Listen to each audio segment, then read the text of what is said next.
What's up? It's late. I'm gonna play some Noita because I didn't get to play video games earlier today. Oh, it's a Twitch bit reward. I forgot those were a like new thing, and I still kind of don't understand how they. I kind of understand how they work after watching Desert's stream today. You meant who made it as in like what artist made it. I thought you meant like who made it. I usually can't tell when shit's fucking from Frank or Phase Z or Better Twitch TV. I thought it was one of those. Maybe he made it himself in GIMP. Anyways, welcome. I hope you're doing well. I haven't played Noita in a while, so I figured I'd play it. I mean, I haven't played a video game in my life, so this will be a first for me. I hope you guys enjoy it. I've been my sleep schedule is just totally fucked up. It's been fucked up for like going on like a week and a half now. So I'd probably be going to bed at like 6 a.m. or 7 a.m. anyways. So I figure why not do a late stream? I haven't done a late stream in a while, so, you know. And I'm obviously at my best at 1 in the morning, so, you know.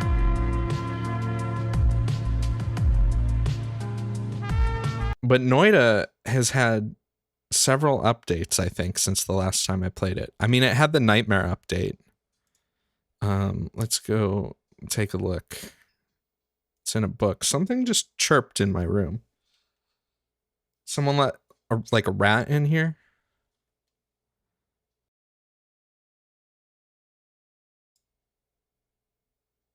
I like that this game still only has one achievement. I hope it stays that way. Okay, so most recent update is now in windowed mode for some reason. And I skipped fuck off game. Why is it opening in a window now?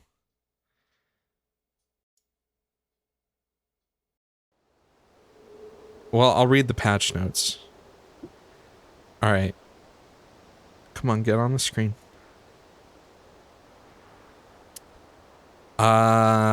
Changes from Master Build, December 13th. 11 new spells. New very elusive creature roams a certain area.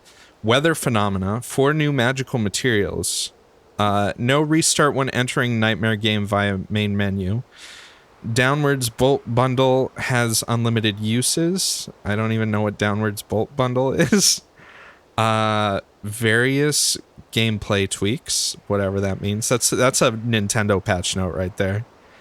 Weather phenomena. Item attraction perk changed to just gold attraction to make it more useful. Nightmare mode. Some of the entrances were blocked. Nightmare mode. Empty chunks were appearing in places. Thunderstone could be placed in spell inventory. Fungal caverns had no potion spawns. Healers, etc. were friendly with the player. Okay, well that was a bug. Revenge explosion and tentacle did nothing. And some new mod shit. Mods can define a new game mode. I'll have to do like a new mod stream too.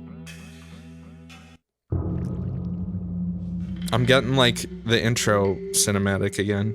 Like I ain't never played this video game before. Was there a Nintendo Direct J tweet?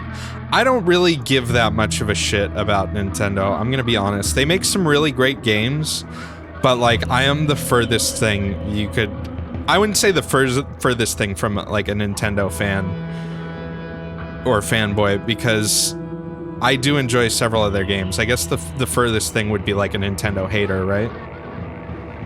That seems different. Like they updated the thing. It was from 2015. Nice.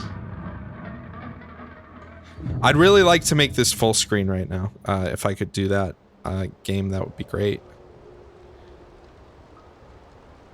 Yeah, maybe. Oh, it didn't delete my save. I don't think. Hold on. Yeah, it did delete my save. That's because I installed a new hard drive. I didn't reinstall this game, though. I mean, it's not like your save is that important in this game. I'm wondering, because, like, if I go to mods, all my shit's still here. Maybe I just need to verify. Because I had cloud saving turned off because it was doing that weird fucking thing where the game would get all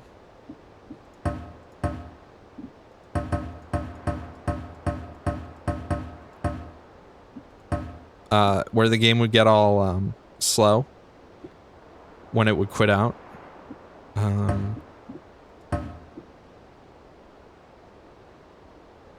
Okay. There's other shit I need to turn off. Probably need to adjust the volume a little bit. Rumble, screen shake intensity. We'll put that at like 15. Screen shake is cool, but also I fucking hate it.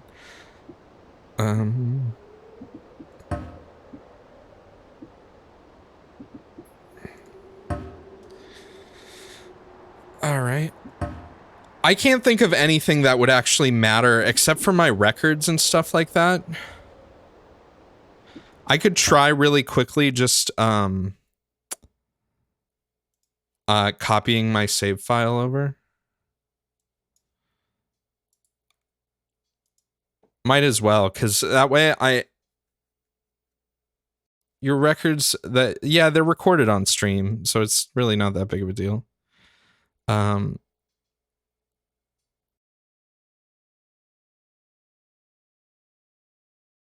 Browse. It's I know what's causing it, actually. Give me like 1 second.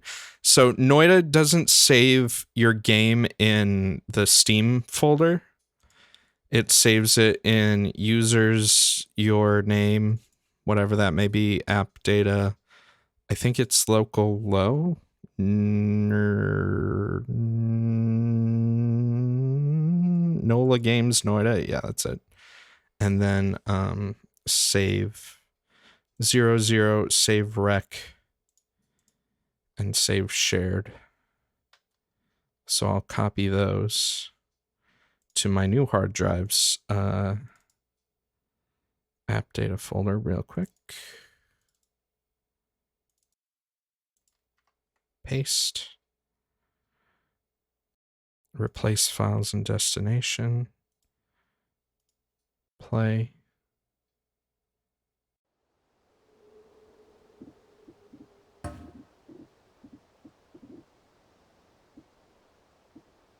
Yeah, these appear to be my settings. Mods, I'm just gonna do high definition, and then we're gonna do a new game.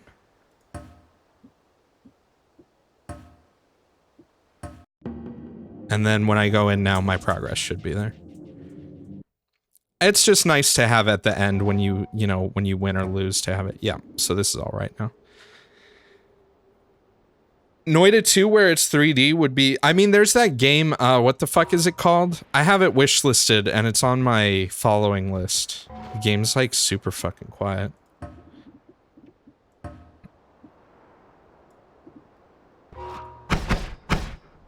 That's loud.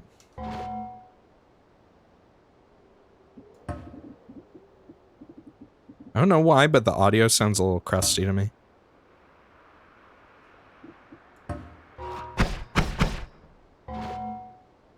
Yeah, that's fine.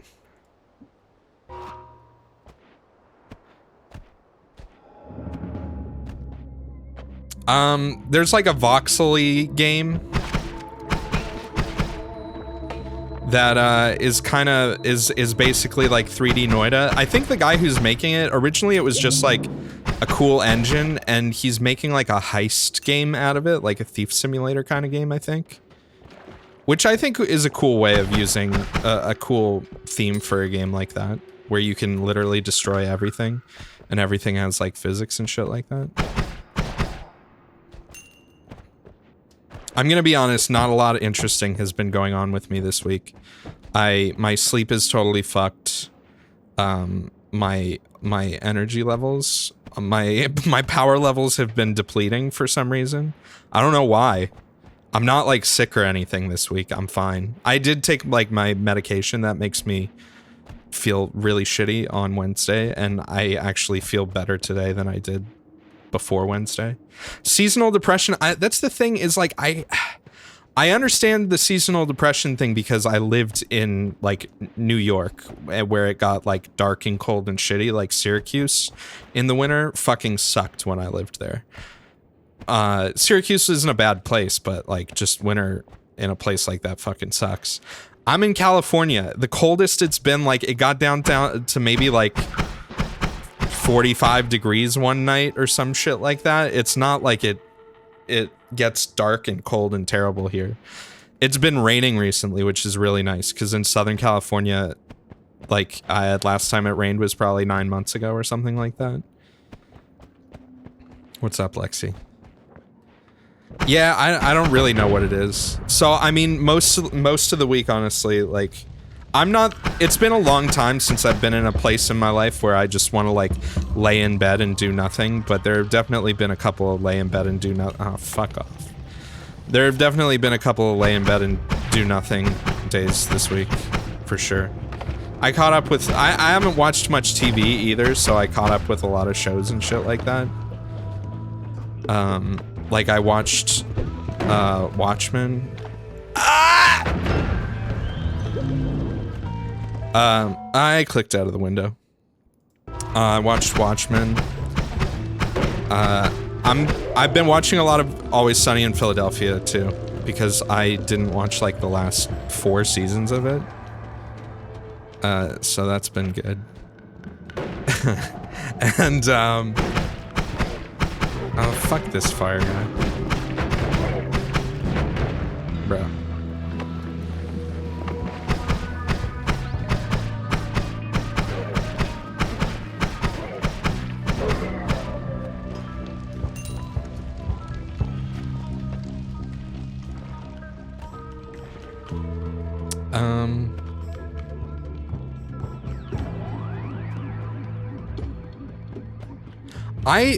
I can kind of get behind what you're saying, especially because I didn't grow up with it.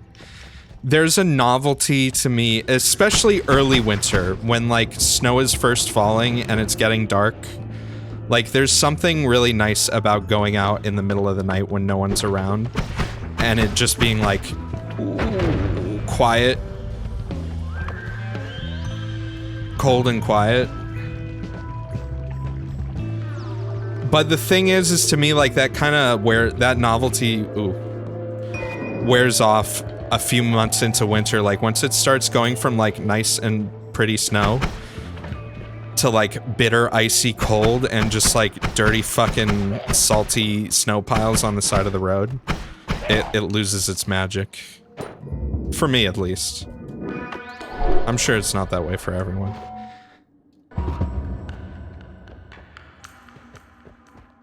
I don't know what it is. One of my friends, who's also one of my mods, was legitimately saying I should go to the doctor and see if I have like a vitamin D deficiency or some shit like that.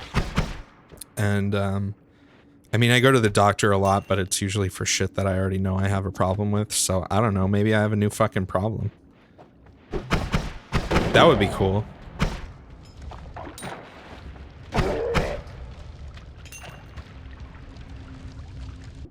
Ooh.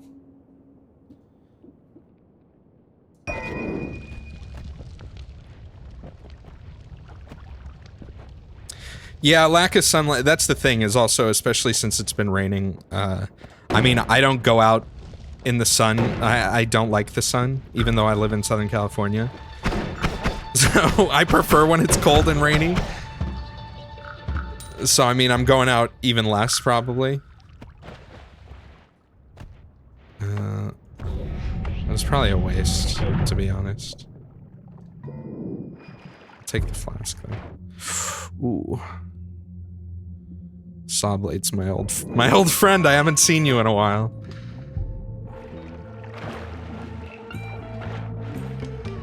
What is this? Magic liquid protection all flask? What the fuck? That must be one of them fancy new materials I've been hearing so much about. I wonder what new secrets there are too. I haven't looked at the Discord for this game in a while. Yeah, wow, there's a new status, huh? That's cool. Let's load up on that. I wonder if it's just like a flat damage reduction or something. I've been told all sorts of shit from, like, I mean, I respect and I trust doctors. I'm not like someone who's paranoid about doctors and think that they're always lying to me or anything like that. But I've had different doctors tell me I have all sorts of different conditions and then like been tested for them and like tests don't come out positive, but like, you know, you could extrapolate that maybe I have something. I don't fucking know, dude. There's some stuff I definitely know I have that I deal with, but like, I feel like I've been, it's gotten maybe a little bit worse as I've gotten into my 30s, but like, I've had problems with sleeping and being tired all the time since I was like 14, so it's not really anything that new.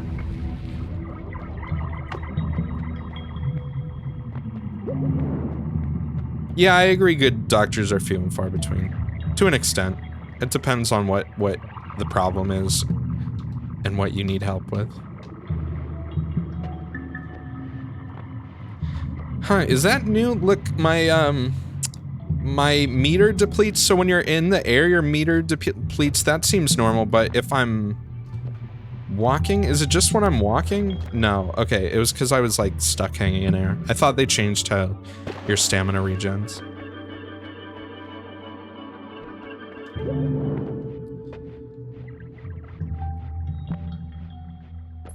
I could get that other orb too right now. I do only have 2 black holes though.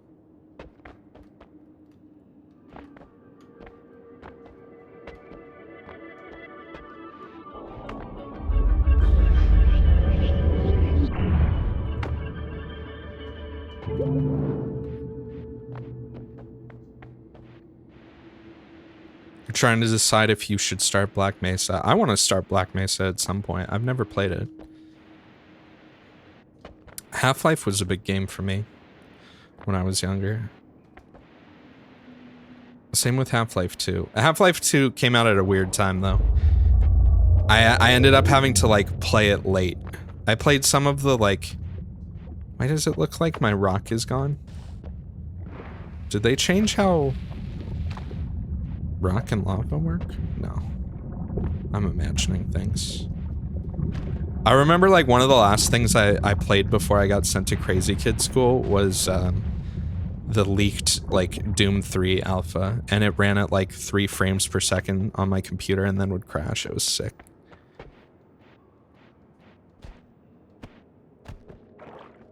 I do think both of the Half-Life games suffer from the Seinfeld effect a little bit.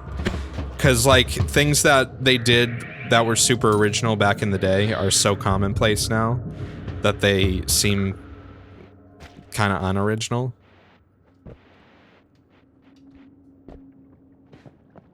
It's like one of those you had to be there kind of things.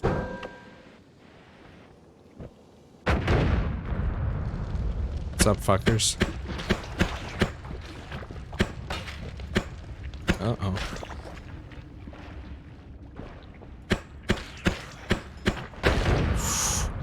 Spicy.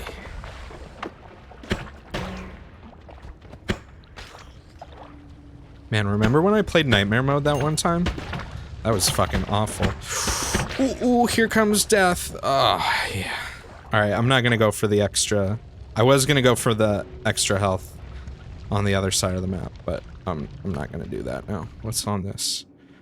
Summon Hollow Egg. Nah, I'll pass. Thank you, though. Appreciate the offer.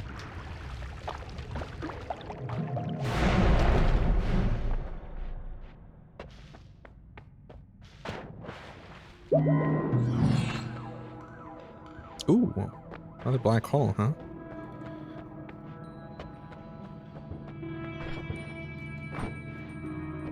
Alright, crit, Extra perk, worm detractor.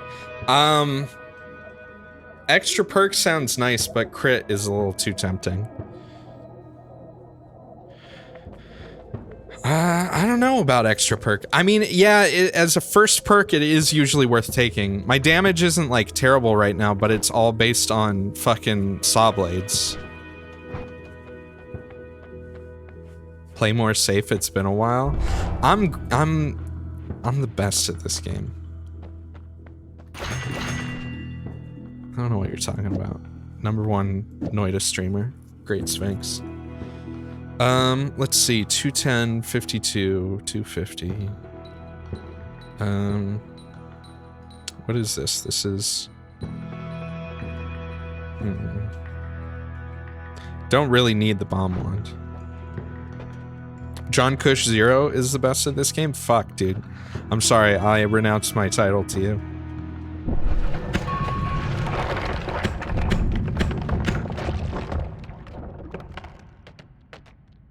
You enjoy my YouTube videos? I don't really make YouTube videos. You know that, right? I just put my stream on YouTube. I've thought about it, but I know how to edit videos fine. It just is like, there's no point in getting into the YouTube game at this point, you know what I mean? Unless you're already gonna take, like, they have a subscription thing now. I don't know how many people actually use it on YouTube, where you like, where it's like a Twitch subscription. I forget what it's called. I still would need, like, to even monetize my channel on YouTube, I think I need like 900 more subscribers, or yeah, subscribers.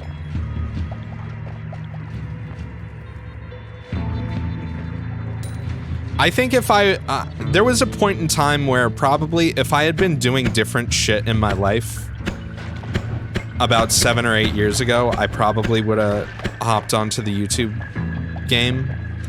But that's when I kind of started getting really into the cooking thing, and work became life.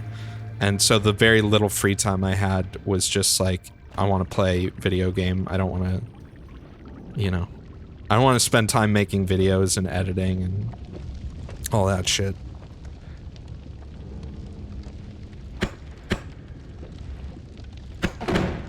Mate.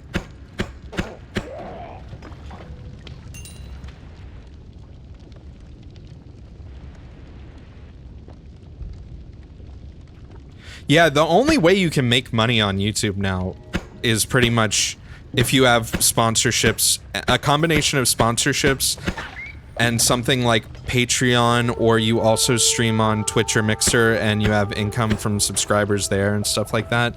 With the exception of, like, you know, the very few, like 0.5% of YouTubers that can rely 100% on ad revenue and the new, whatever they call their subscriber thing. Does anybody even know what the fuck it's called?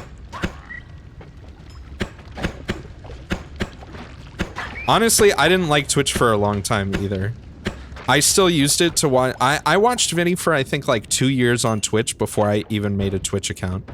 Because for a long time, Vinny was pretty much the only streamer I watched. And... ooh.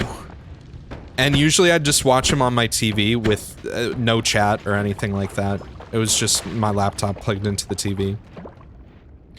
After I got home from work. Ooh, we got a store here.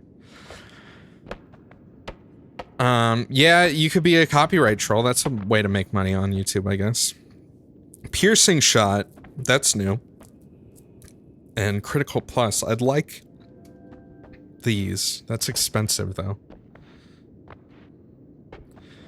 I have YouTube Red. Well, it's called Premium now. I have that mainly for music, because about 2 or 3 years ago, my primary music source kind of moved from Spotify to YouTube. I think Spotify is great, especially for, like, newer music, but if you want to listen to, like, some weird-ass, obscure, you know, 70s or 80s shit, or 60s that, like, no one's ever fucking heard of, it's most likely gonna be on YouTube and not Spotify, because On YouTube, anyone can fucking post it and be like, hey, I don't own the rights to this, by the way. And then on Spotify, like, you have to go through, I have my own music on Spotify. You have to go through, you know, a distribution company or something like that, and you have to prove that you own the rights to the songs and stuff like that. So there used to be, I wonder if anyone here actually used this. There used to be a service, or it was like an app, I guess, called Groove Shark. And Groove Shark was basically like YouTube, but for music. In a way where it was like people would just upload whatever, and it was like lots of copyright violating and stuff like that. Groove Shark was the fucking best, and it had like tons of weird obscure shit. Memberships, yes, Aster, that's what I'm talking about with YouTube, is they have the membership thing now, which I think is fairly recent. But also with the membership things, like, I'm not saying getting affiliate on Twitch is easy, but getting affiliate on Twitch, I feel like, is much easier than being able to monetize a YouTube channel. I think the requirements are not as strict, and that lets you get subscribers and get bits also, so I guess it kind of, I don't fucking know, man.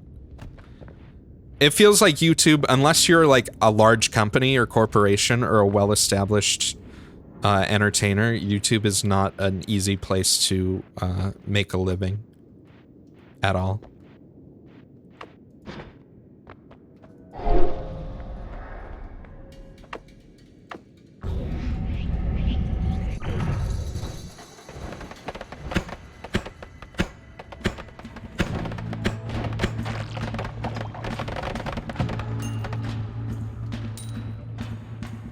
I remember Napster. I used Napster a lot, and LimeWire, and Kazaa.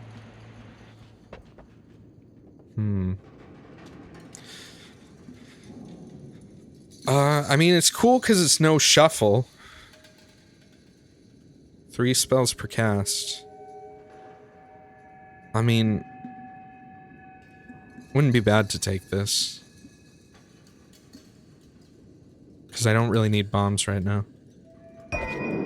Because, I can use this right now for this. Oh, I'm stuck! Alright, I'm alright. I'm fine. I got stuck there for a second. I don't know if you noticed that.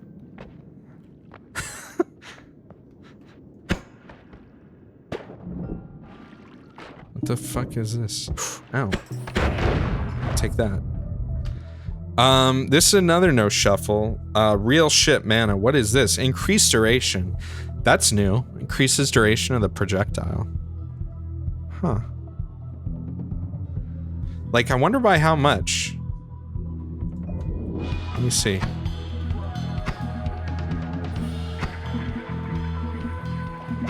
It seems like quite a bit. I mean, it's kind of hard to tell with this wand. I wonder how many spells that's actually that useful for, though. I mean, it would be good for like Black Hole.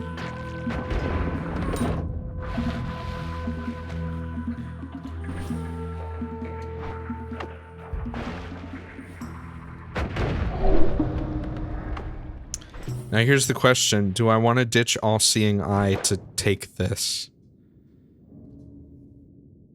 Lightning Bolt, maybe?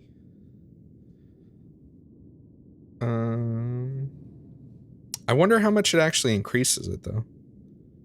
And it has a big mana drain on it, so you can't really use it for a fast projectile wand. I want these splits, these splitters. I think I want those more than I want All-Seeing Eye.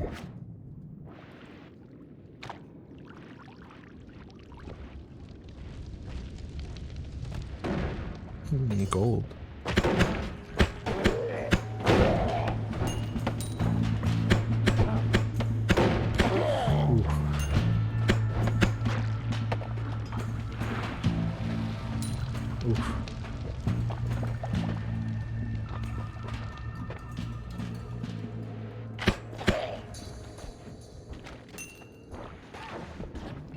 Ah! Ooh, yeah, right in the fucking face. Ah! What the fuck is this? What is this clown vomit? Material confusion? What? Material confusion. Does it just change like random shit? Liquid into other liquid? I need to refill my water bottle too. Not paying attention. What is this? Invisible? Do I want to know what it does? Yeah, sure. I mean, it's not really spoiling or anything. I'll probably figure it out eventually at some point. What's going on over here? What the fuck?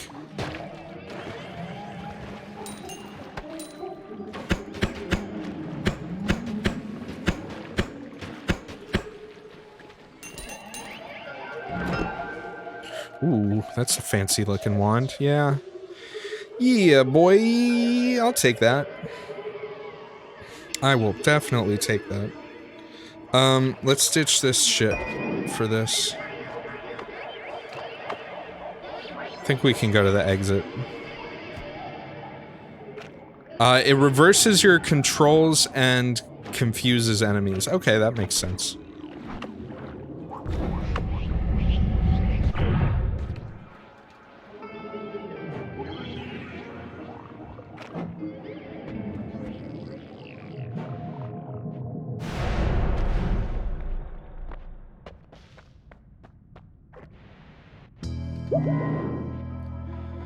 Okay, we got some wands here. I didn't go back to that. Oh, I saw a chainsaw and some other spell I've never seen before. Alright, homing shots, extra enemy knockback, revenge tentacle, invisibility. Well, it's a pretty easy choice. Even though I have invisibility. I wonder if that counts for that defense liquid that I got. I bet it does. Alright, teleport. What the fuck is this? Light. Projectiles illuminate their surroundings. It doesn't seem very useful. I mean, I guess it could be. Is this Nightmare? No, it's not. What's up, comrade?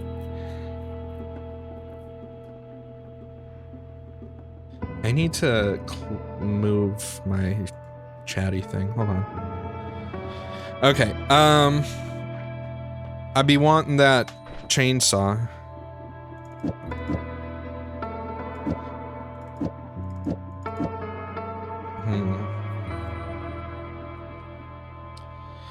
Man, I wish this wasn't a timer drill.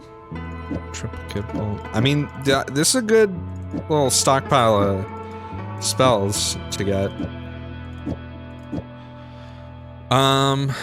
Let's see. Maybe we do,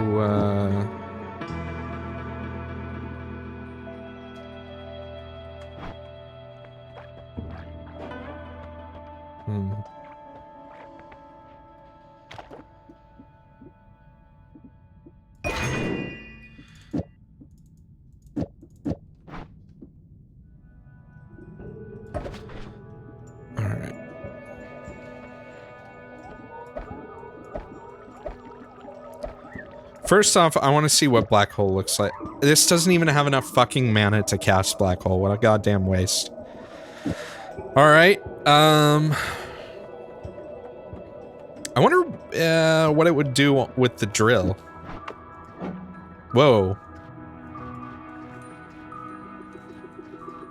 That's kind of cool. It doesn't dig that far, but it like becomes a laser beam. What about it? Chainsaw. It make my chainsaw shoot. That's weird.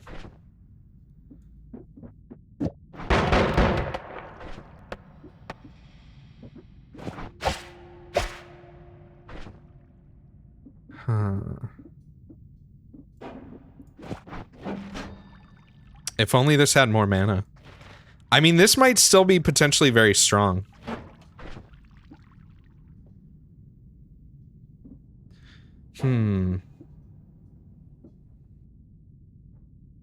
This thing isn't very fast, which is kind of a problem. What if we did that with...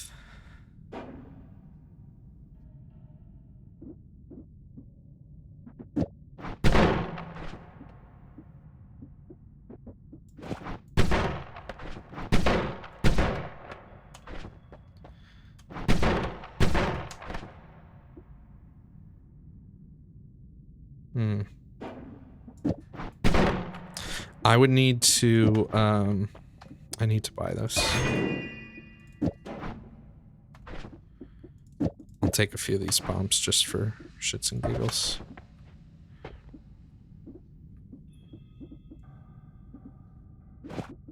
It's been a while, so I kind of forget how wands work. Ah.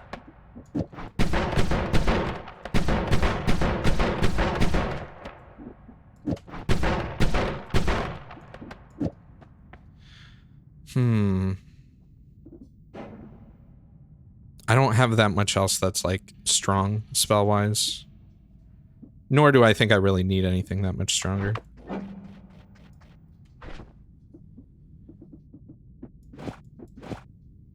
This is... I'm probably going to end up getting rid of this, but that's good for now. I just want to see how much damage it does. Getting fucking bloody already. I didn't pick up the ammo, did I? What an idiot. What a fucking... What? Look at this guy. Look at this streamer. I mean, that's actually not bad. Especially considering I can do it through soft materials. I mean, this is stronger. It has a bit of an AoE quality to it, too.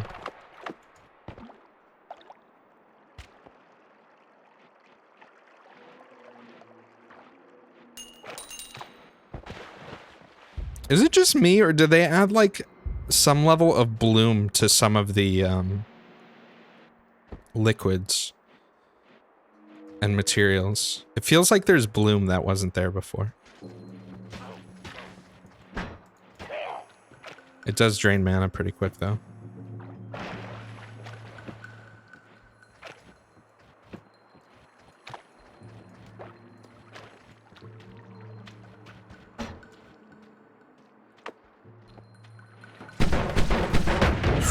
Spicy. I think I'll go this way instead.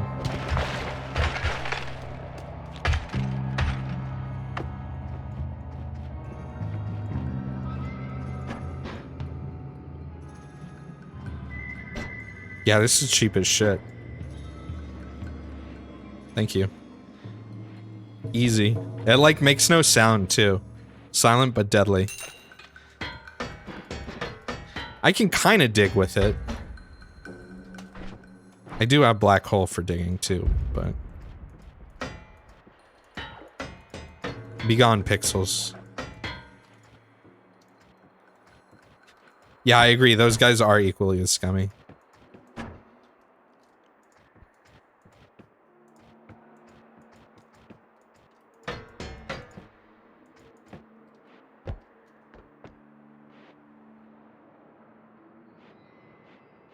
John Noit can kind of crawl.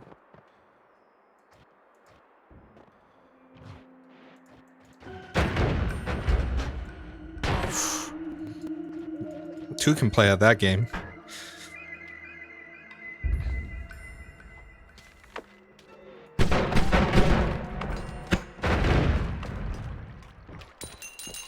I can actually probably swap those around.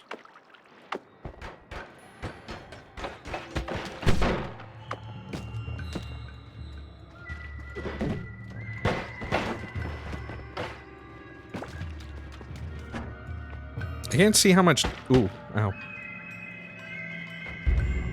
That does enough damage. Yeah, this is a fucking cheap weapon. Considering how low, actually bad this wand is, aside from the fact that it has the reduced mana cost, or the increased time thing.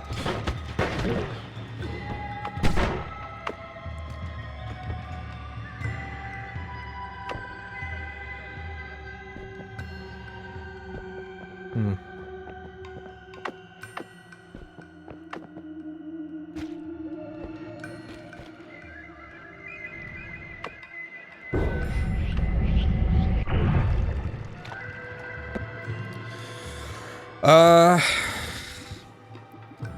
I could take this just for the triple for later.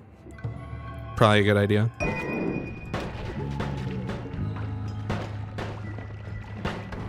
Tiny worm.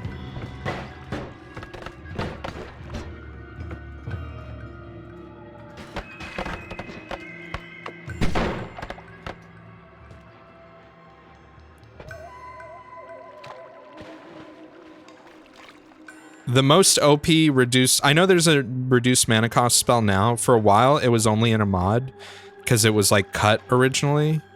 And in the mod version, I was using it with the... It has like one use, so you can cast like one mega spell pretty much. But in the... oh, did they change... They added like a weird vignette effect to the Wormblood, I think.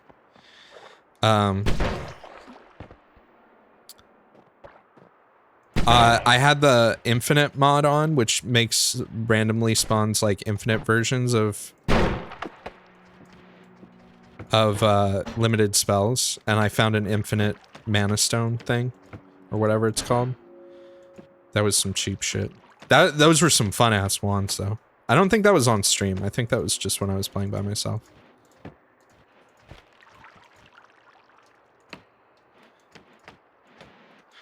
So let's talk about the Game Awards. I wanted to stream it, but considering like, what is these red pixels? Kind of want to take that, but I can't really swap anything out.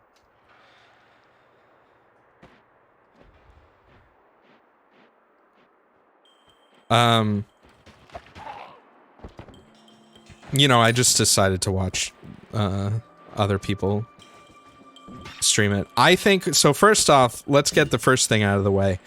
I predicted Death Stranding would get like 3 or 4 awards, and I was spot on. And even the categories, which I thought it would get, I was pretty accurate in it. I thought it was gonna, it had the potential to win art direction too.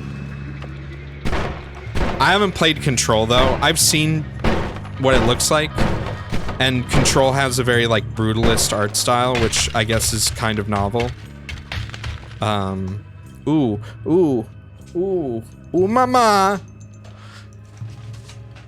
All right, well, I guess we're taking this instead of the triple cast. I mean, this is kind of a it's not shit, but always cast speed up with the with black hole is gonna be nice. Except it's triple cast, which means I'm gonna waste a lot of fucking black holes. It's kind of hard to pass that up, though.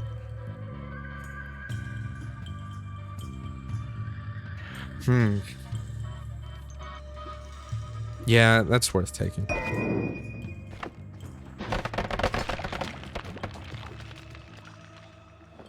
Let's see, should we go to, the land of Scary Town? Alright, fuck off. What is this? That's just shit. That was a mistake. We're gonna go around these guys. Yeah, I didn't watch other... I know Desert streamed it. I know Joel streamed it. I'm sure a lot... Ooh, spicy. I'm sure a lot of other people streamed it too. Honestly, if I had streamed it, I would have just sat back and, like, commented on it without, like, doing funny memes. Because a lot of the people, I feel like that, you know, do funny things to make the show more entertaining, do that because they've been doing shit like E3 and the Game Awards and directs and shit like that for so many years that they gotta keep themselves entertained as much as they gotta keep their audience entertained.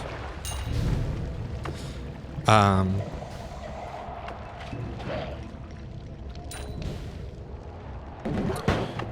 hey, fuckers.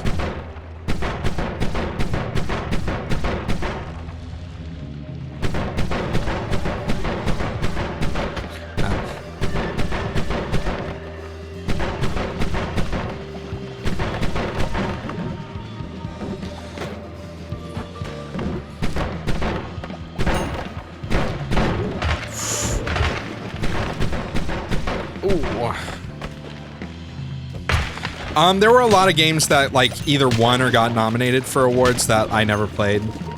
I've seen some of them. Disco Elysium seems like a cool game, and I would consider streaming it. It's a lot of reading though, and I've heard very, very good things about it, and it's probably a game I would enjoy. But there's I don't know. I'm so behind. My streaming is so erratic and unreliable, and I already have a bunch of games that I've like started and never finished.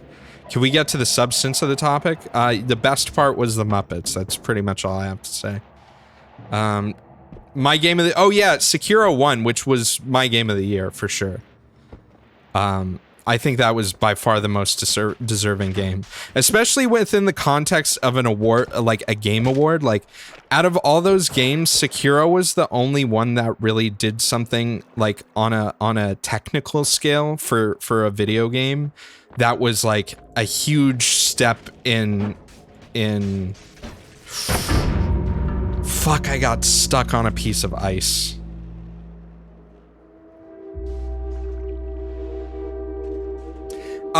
Did it though? Let's see that again. See this little shit right here? I was like, let me out. And, it did not happen. I mean, Sekiro's just a good game, but the thing is like, to me personally, I know there are other, like, melee combat games that have done something similar. But... to me, Sekiro is kind of the first game that I felt like really got the melee combat thing where not everyone is just like a damage sponge that you wail on like Dark Souls.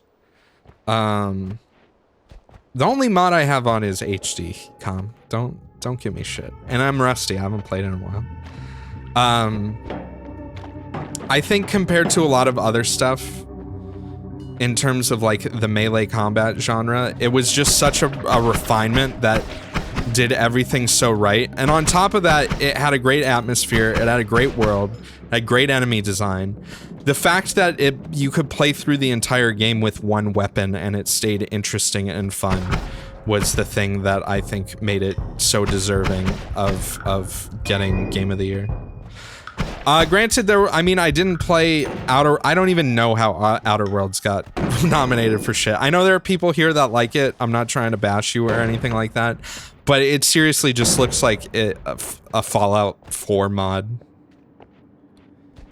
And not a very interesting one at that. I really don't like the cheesy haha sci-fi capitalist bad atmosphere they went with. I think I would have been more interested in their game had it had a little bit more of a unique take other than space Fallout, because that's really all I saw every time I looked at it. Yeah, I've heard Outer Wilds is very good, and I do want to play that at some point. I think Baba Is You should have won the Indie Game Award, personally. Sekiro was kind of boring to watch. I tried watching a few different people and it didn't do it for me. Yeah, I could understand that. I mean, it's a game that's meant to be played. Like, that's the best way I can describe it. Like, you could watch a million people play it and it could probably not seem very interesting, but when you play it yourself, the satisfaction of learning like the parry combat and just how that game feels. It took me a while for it to click, but once it did, it was just super satisfying. Honestly, I think Resident Evil 2 Remake could have deserved it also.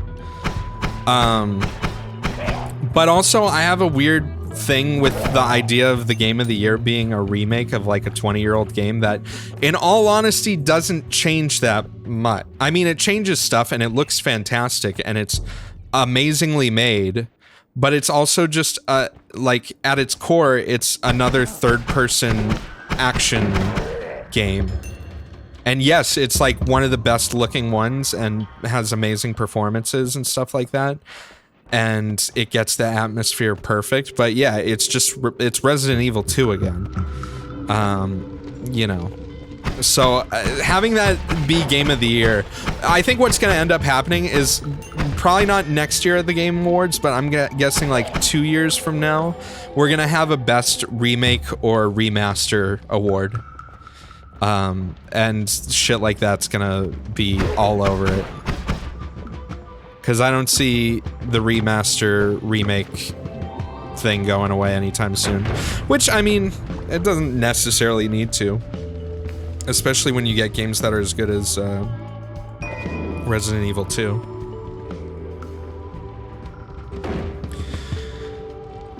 It's not exactly the same game. There is stuff that they've changed from what I know. I played Resident Evil 1 and 2. I never played Resident Evil 3, but I'll probably play the remake. I just have to be I have to make sure that I, like, stream it the day it comes out. Because if I wait and other people start streaming it, fuck the orbs, actually. Then I'll wind up not playing it, because that's actually what happened with Resident Evil 2. I was planning on playing it, and then I watched everyone else stream, like, the first half of it. And I was like, oh, okay. I still want to do Jedi Fallen Order at some point, but it's gonna have to wait. I mean, I'm sure some of you are guilty of this, but, like, I have a tendency to impulse buy games that, like, I really think I want to play, and then when it comes down to it, it's like, I'd rather spend my time playing some other game.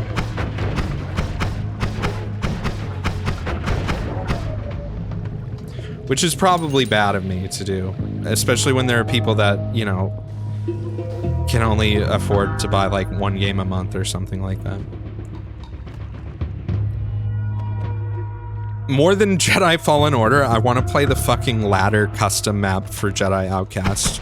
Just a full stream of that. Not even Jedi Outcast itself, just the ladder map. That plays fucking Prodigy in the background for the entire map over and over again. Which, if you don't know, is a great custom map. Because it's just waves of Jedi fights, and it's fucking great. And honestly, I was watching it, and then I was watching Vinny play Fallen Order. And not that I think Fallen Order is... I mean, I haven't played it, so I can't... fucking goddammit. So I can't say whether it's bad or not. But the lightsaber combat looked kind of boring. Especially after something like Sekiro coming out. I feel like, I mean, I know Respawn probably rushed Jedi Fallen Order a little bit, or at least it seems like it's lacking a bit of polish. But releasing your game within the same year as Sekiro, and how, because like Sekiro would work great with a lot, like some of the mechanics from Sekiro would work great for a lightsaber fight shoot. Or lightsaber kill game. Ooh, spicy. I gotta say, I talked to you about this, Dragon. One thing I didn't like about Fallen Order, at least just watching it, is the fact that you always have a lightsaber. You're always just John Jedi lightsaber dude. Like, I think it would have been made more sense, and it would have fit more in the vein with the Metroidvania thing if, like, you started the game with your lightsaber and, like, maybe your force powers, and then you lose your lightsaber or it breaks. I mean, that's the thing that's weird. Oh, you fucking... I have a solution for this. Let's see if this works. No, it didn't work. My diameter was smaller than I expected.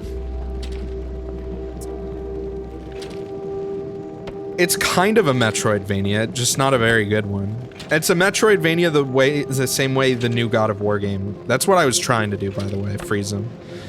It's a Metroidvania in the same way that the new God of War is a Metroidvania. Like, there's a certain point where the game, like, opens up and you can revisit other planets, and you have new abilities that let you explore areas on those planets that you didn't go to before.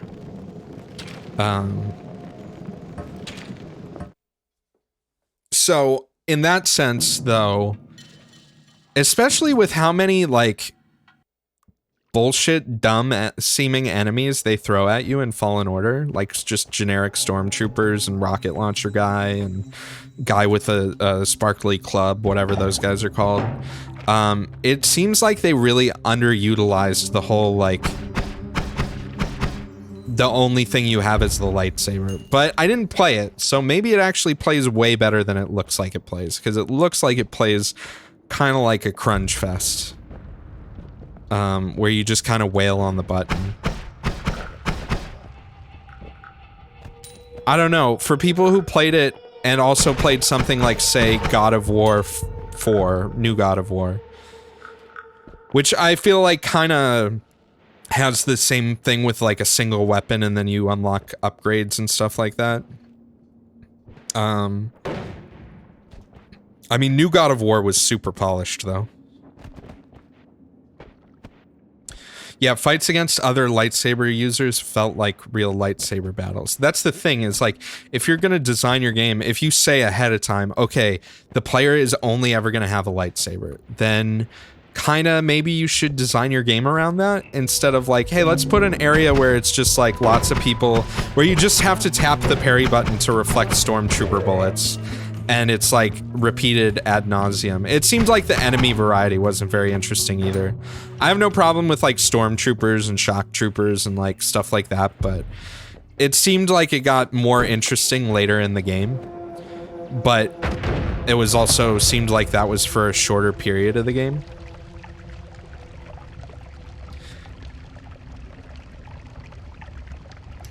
It's not like Star Wars is lacking in like interesting aliens and stuff like that. I guess that's part of they were restricted by their plot, maybe.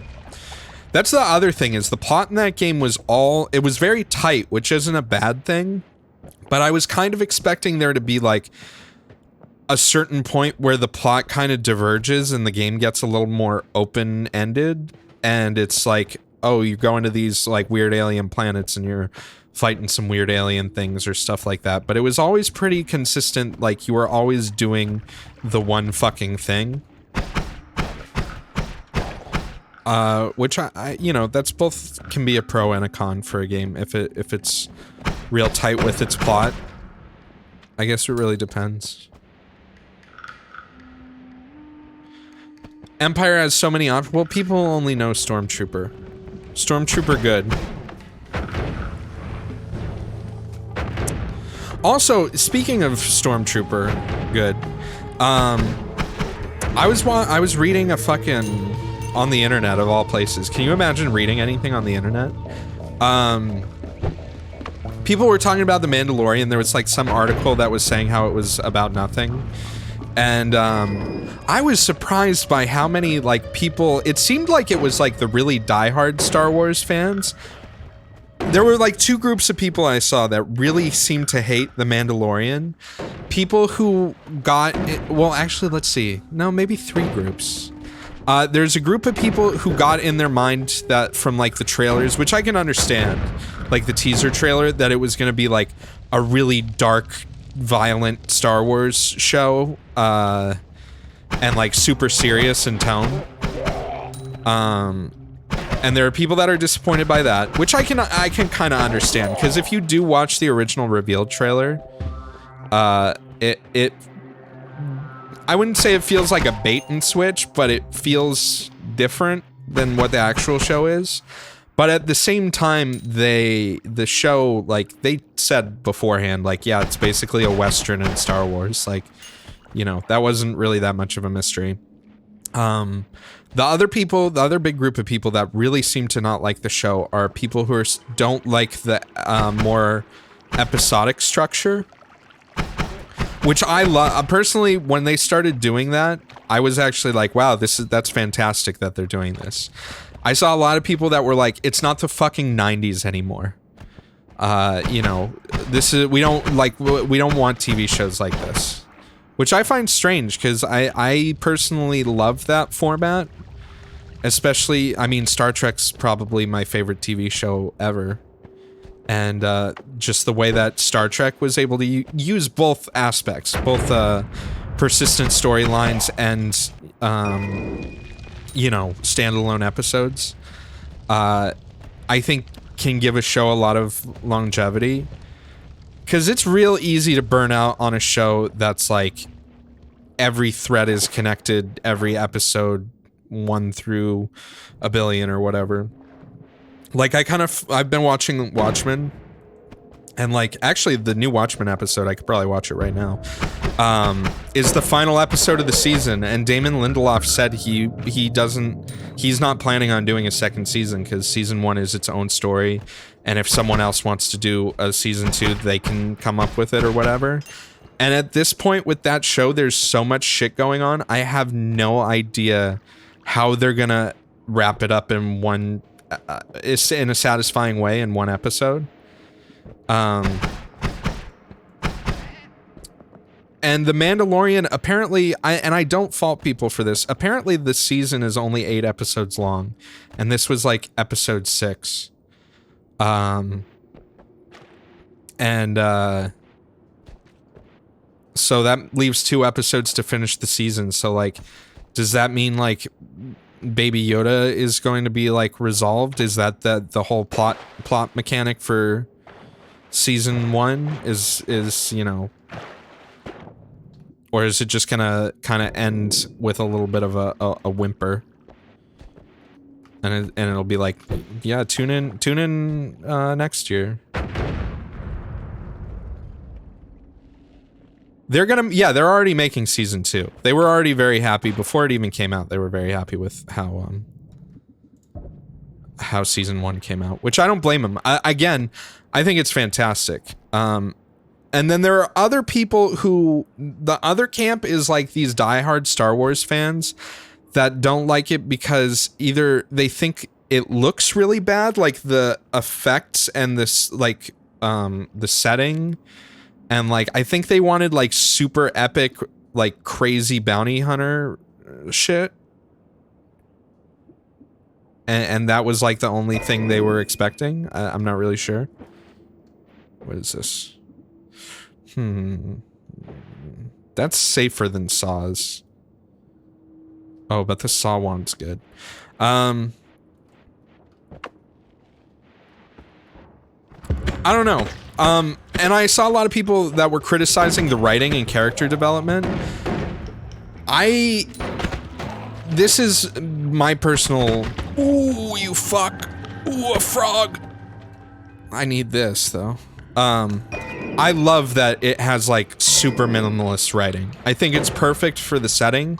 I think it's perfect for the character. And, you know, I don't know how much they want to develop the Mandalorian character, but I feel like each episode has had some level of minor character development. I think the problem is people are used to, like, superhero shows or movies where, like, you have, you know, like, I think there are a lot of people that genuinely wanted this first whole season to be, like, an origin story for this character, which in some ways I think it kind of is, but, like, I feel like each episode has done a good job. Even if it's only like 2 or 3 minutes of a 30-minute, 40-minute episode, which that's, if I had any complaints about the show, is that the episodes are too short. I'd like them to be slower and longer. And I like the fact that there's not a lot of dialogue. I think it's perfect. But you know, the character development parts are snippets, like, if you haven't seen the show, this isn't really spoilers, but I guess kind of is. The thing is with a character in a show like this, it's not character development as in moving forward, this character is changing a whole lot. It's more like you're examining who he is and his backstory through his present actions. And with the character that they've created, especially with the Baby Yoda dynamic, it's a very, like, show don't tell kind of thing. And it's things like, you know, the armor scene, you know, when it shows, like, the flashbacks of him as a kid. Like, it's a minute of throwaway montage, but it's character development. Like, in the second episode, seeing him kind of, like, suck a little bit in the desert and having his shit jacked by Jawas and stuff like that. That I think shows a level of, like, he's good, but he's not perfect. Like, he's a fallible character.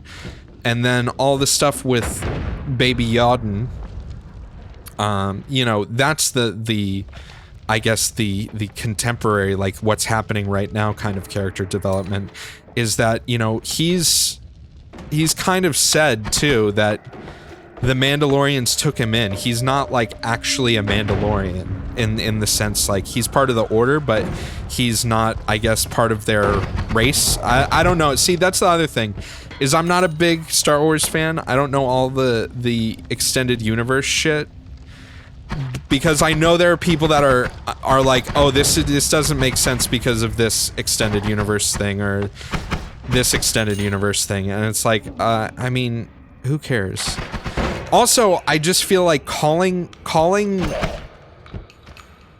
making a big statement on a show like, I'm not gonna watch this shit because it's trash or whatever, when it's like 6 episodes into a show, is kind of weird to me.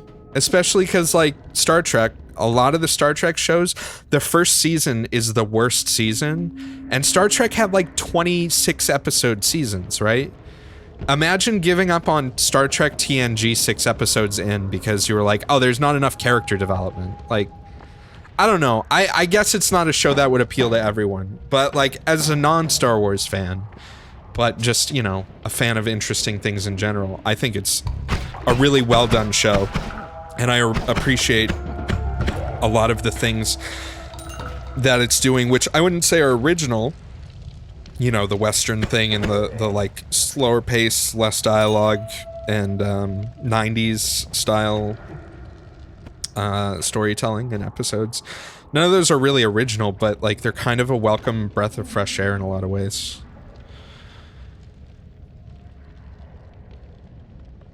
Those people, I legit saw a comment someone made where I think they thought Mandalorian and Mando and Mandalorian was Boba Fett, because they were like, this guy is the greatest bounty hunter in the galaxy and he fucking, like, this happened or whatever. And I'm like, I don't know if you know what you're talking about.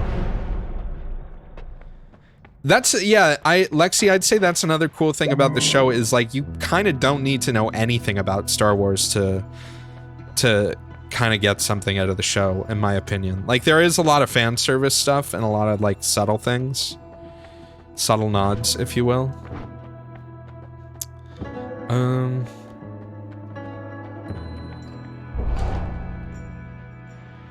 But I think it's like, I watched it, I showed the first 3 episodes to my dad at Thanksgiving, and like, he hasn't watched anything Star Wars in like probably more than a decade.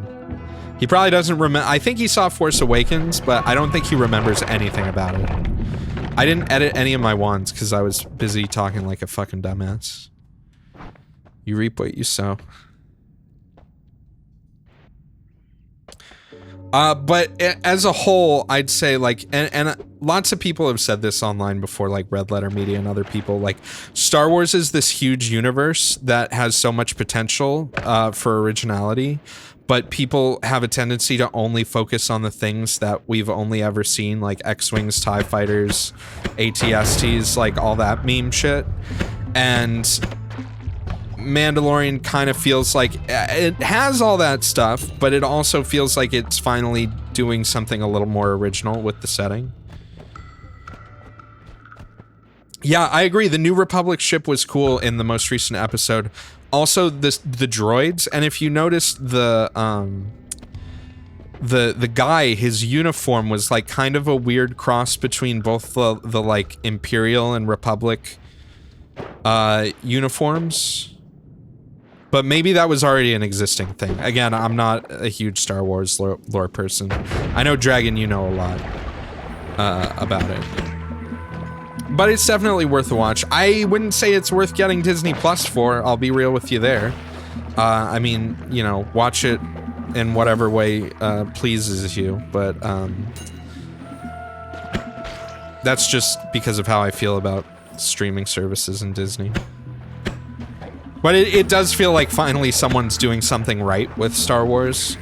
But there are people that feel completely opposite about that.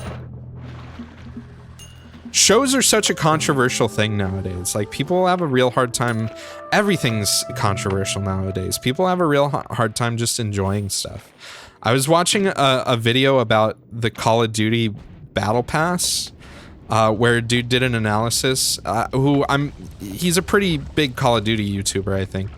Where he did an analysis of how long it takes to unlock all the Battle Pass stuff, and he had like all these charts and all this data. And you know, if you go on places like like Reddit, and you look at the people discussing Call of Duty Modern Warfare, there are people that are like super mad about the Battle Pass system, and it's like, it's very unwarranted. And the dude was talking about how, like, back in the days of like Black Ops and stuff like that, when they first did like DLC guns and shit, like, people were actually genuinely excited about it and not complaining about like free stuff. It wasn't Drifter, it was Sour. He has a longer name than that, but on YouTube I think he's just Sour with a 0.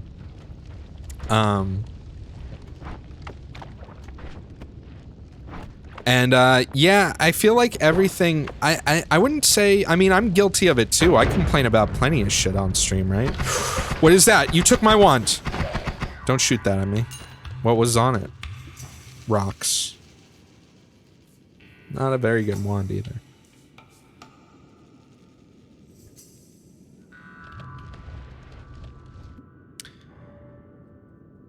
I just want to shoot this a little bit.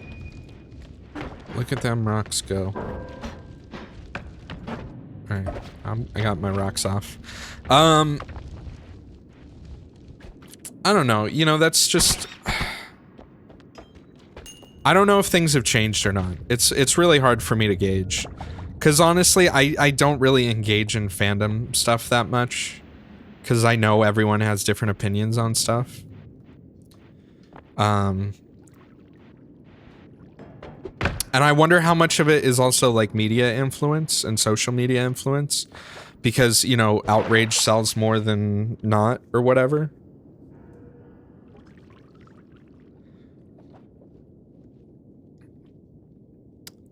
I've seen a lot of people compare Mandalorian to Cowboy Bebop a little bit.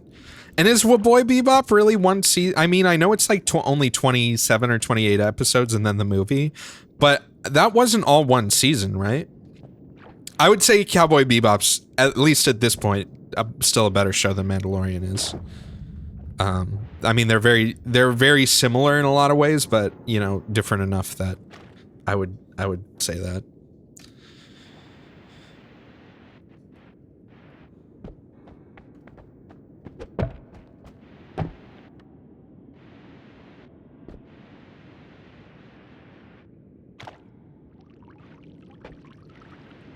Boy, it's Boy Bebop. I love Cowboy Bebop. I don't watch a lot of anime, because I ain't no damn weeb, but, you know, Cowboy Bebop's fantastic.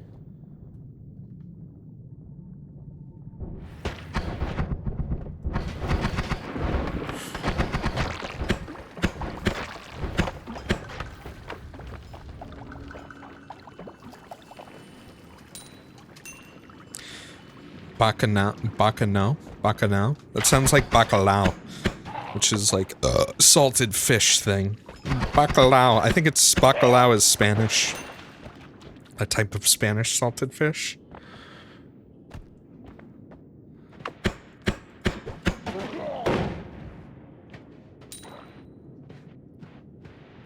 But yeah, I don't know. I wish people would just kind of like what they like and maybe chill a little bit. I don't think that's ever gonna happen. Or a baklava or a baklava. That's good. Yeah, there's lots of baklavops out there in the world of English or other languages, I guess. I don't know. Maybe it has something to do with the fact that, like, you're able to comment on everything now, like on YouTube videos, on. But I mean, forums existed for a long time, but it never like. I mean, you guys gotta realize I know a lot of you guys grew up with internet access from a very young age, and like legitimately I had internet what I would consider a very young age too, but it was also, you know, when we were doing dial-up and shit like that, like mid to early 90s. And the thing is like the fucking news wouldn't like use someone's live journal as a source, you know, like they use Twitter and Facebook and other social media shit now, which, you know, I get why they do and I get why they don't, but also it's easy for people to like elevate one dumbass to the status of like national news because of one dumb fucking thing they said or their opinion, which, you know, whether it matters or is relevant, you know, I don't really know. Because, you know, we had forums and we had homepages and people would talk shit. I mean, like, people would talk about gamer words now. Let me tell you, hey, gamer words were hot in the late 90s, early 2000s. That was the gamer word revolution, I'd say. Not that that's a good thing, but people are acting like it's a recent thing. Like, people play video games and say bad stuff to each other. It's like, yo, have you ever played like Warcraft 2 multiplayer or anything like that? Like, there's so many games that I remember talking mad shit with my friends, even before like Xbox Live. I think Xbox Live maybe popularized it a little bit more. But it was also people being edgy teenagers. But I feel like now if you're an edgy teenager, like,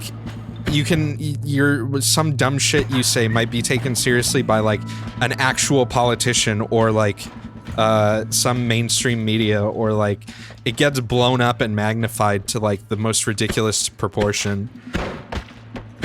And maybe all that stuff combined is what makes the perceived negativity more negative. Maybe people have always been that negative, but like it was more insular, you know what I mean?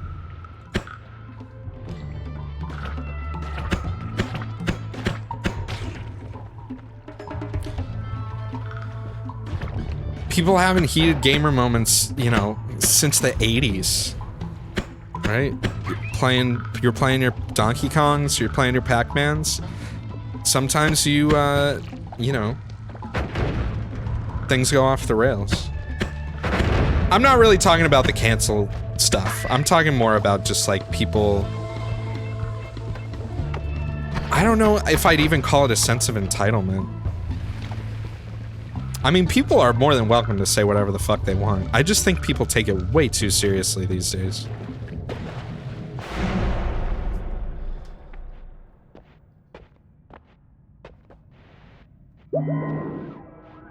And you know, probably part of it's like boomer syndrome too, like me just totally not understanding what it's like to grow up and like have smartphones and be able to use them in class and shit like that. Dumb shit. I had a Nokia brick when I was in high school.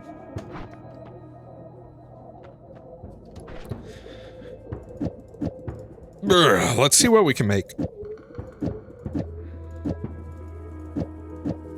Patty cake, baker's man, bake me. These all fucking suck. This wand is okay, I guess. None of these are very good, let's be real.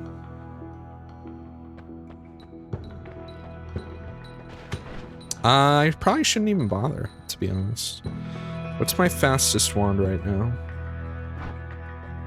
Could probably grab one of these. 0.58.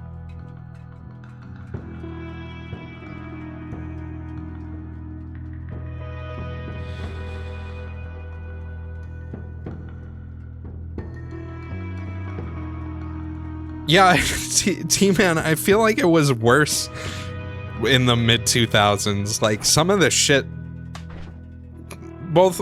Ooh, movement faster. Some of the shit people would say was, like, heinous. And, I mean, you could argue that's a form of comedy, right? I mean, I'm still kind of one of those people that's a firm believer in the fact that, like, words don't really hurt people. I mean, words can suck if they're coming from someone that you know and like, your parents saying some really heinous shit to you is something that'll do lasting damage. Some fucking jabroni on the other side of a monitor, some random place in the world who's probably 8 years old. Like, I'm sorry, but that's like water under the bridge. easy for me. I get for some people it's hard to separate themselves from that. But 240, 250.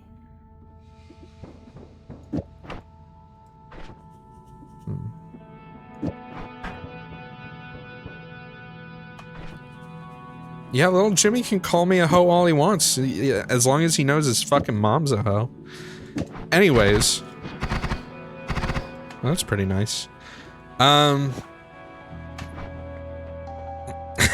I don't... Again, I have a hard time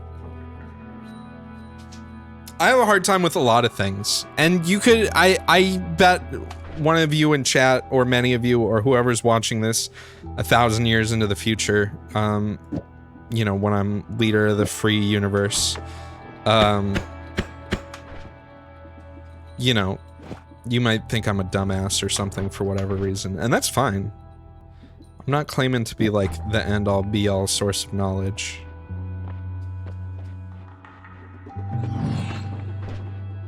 I think people inherently, for better or worse, like, no matter where they come from, like, I think our instinct is primarily to focus on ourselves. And whatever that means. And, you know, my life is pretty fine, so I don't really think about that shit that much. And I know that sounds, I mean, it's not that I don't think about it. I try and read about it and be thoroughly educated on, you know, issues going on that don't affect me.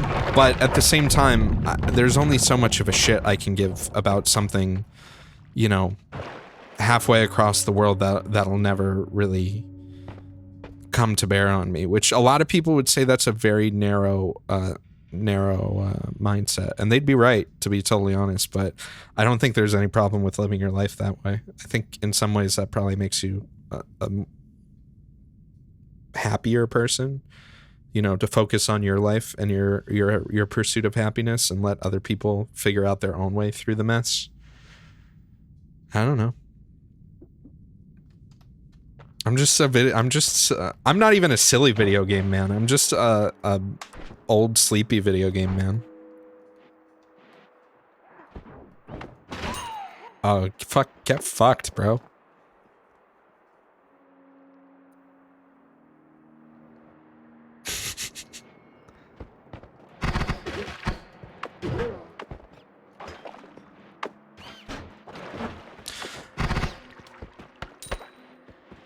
This is what happens. You know, I actually haven't smoked weed in probably like...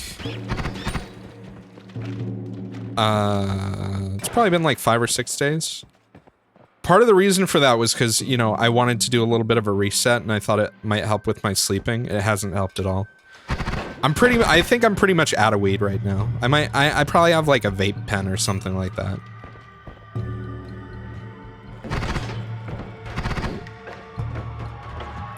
Yeah, the anti-vape PSAs during the TGA. I keep saying the TGA, and the T in TGA is the... Yeah, the anti-vape ads really got to me. I think those are so fucking dumb, because they're made by tobacco companies. I hope you guys know this. Let's go on a rant here a little bit about something that's worth ranting about, which is big tobacco. I hope you all understand that every big tobacco company owns their own vape company, and most of them bought things that were like very early to market things. So I'll first off and preface by saying I've vaped longer than most people knew vaping was a thing. The first time I vaped was probably 10 years ago, 9 years ago, when Blue first came to the US, the Blue e-cigs.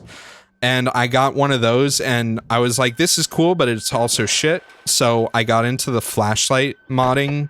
If any of you know about vaping, like 10 years ago, like the flashlight mods and like mechanical mods for vapes, like that's what I was, and I was building coils and I got really into it for a while. It was a good distraction.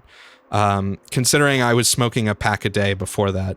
And I was a gross smoker. Like, I was the kind of smoker that I'd sit in my apartment playing Battlefield 3, smoking at my desk with, like, piles of ash around my mouse. I'm not even kidding. Like, it's shameful, but, like, I was one of those people. And it was gross. And I fully admit that it was gross. But I didn't give a shit. Yeah, it was fucking nasty, man. It was gross. But I was like in my, how long ago was that? I was in my like early mid 20s. I lived by myself. Well, for a while I had a roommate, one of my mods, and he did the same thing. I'd smoke weed and smoke cigarettes at my computer and sometimes drink, and he'd like do the same thing. Did I catch some weird ass disease? What, do I sound like some sort of hillbilly? Some sort of redneck? Also, I think, like, neither of my parents smoked. My parents didn't smoke, they never did drugs, they very rarely drank. My parents were always very goody two-shoes people, and I was the kind of person that I was just like, yeah, let's do all the bad shit that, like, I'm told not to do. And, like, I remember my landlord getting pissed at it smelling like cigarettes, and I remember me and my roommate being like, well, it's not in the lease, so, you know, we don't care. I remember having to pay, like, cleaning deposits on every fucking place I lived in for, like, 10 years. But yeah, I was a gross motherfucker. So the idea of vaping to me was very cool. Like, I like smoking things. Like, that's... Call me addicted? Yeah, probably. I mean, I feel a little less addicted than I probably was back then, but...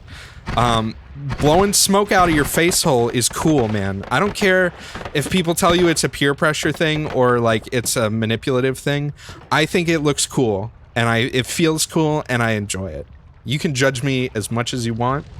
I don't care. But when I vape now, like I think it's like 1 milligram vape juice. Like I use juice with almost no nicotine in it at this point. Yeah, I went through several phases of like different products and got really into the vaping stuff. And my like doctor who I saw for a long time, like we did tests for my lung health, and over the last, you know, like 6 or 7 years, my lung health has improved a shit ton. You know, 10 years of smoking. I also, I think I've said this before, I smoked the like clove cigarette / cigar things, and I'd smoke a pack of those a day. I wasn't smoking normal cigarettes. But the thing I was getting at is these tobacco companies, right? They own a bunch of vape companies, like Blue and Juul and stuff like that are owned by... Bro, you really gonna come into my house? You come into my puffin' parlor. I'm vaping in here, boy. Yeah, I smoked Dejarum Blacks, if you know what those are. Those were my favorite cloves. I don't like normal cloves. The blacks were fucking the way to be, trust me. I still, once in a while, like once every year or something like that, I'll get a pack and have like 1 or 2 and then throw them in the trash. Yeah, I have like, there are many people I know in my life who will randomly smell clove being like baked or like someone smoking a clove, and they'll send me a text out of nowhere and they'll be like, I just smelled cloves and it reminded me of you. Hope you're doing well. It's like, oh, okay, cool. I hate vape culture. I do not like going to vape shops. I will do everything I can to avoid vape culture and vape shops. I despise it. I loathe it. Same with weed culture, to be honest, too. I mean, I like vaping and I like weed. Wow, look at this. This has destruction on it and a drill.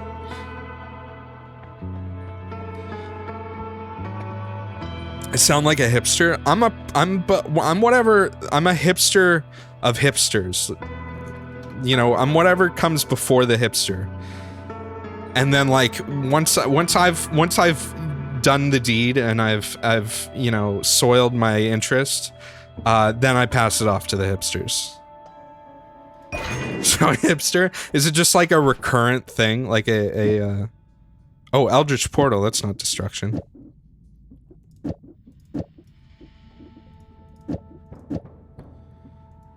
What are the stats on this? Kind of shit, TBH. Fam.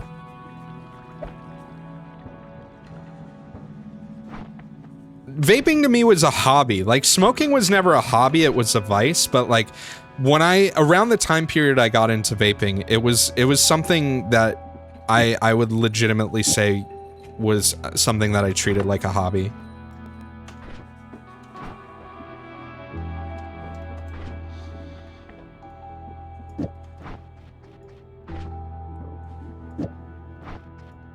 Man, I wish this didn't cost so much.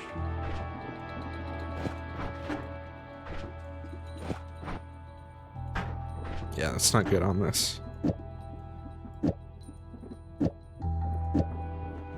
What can I do with insane recharge time?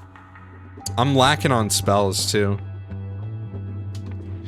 But so those truth ads that Big Tobacco makes, they make those so they can say when child rights groups and like the government and other people come and be like, hey, vaping is bad and you're Big Tobacco vape companies, you're the biggest vape companies, so we're coming after you.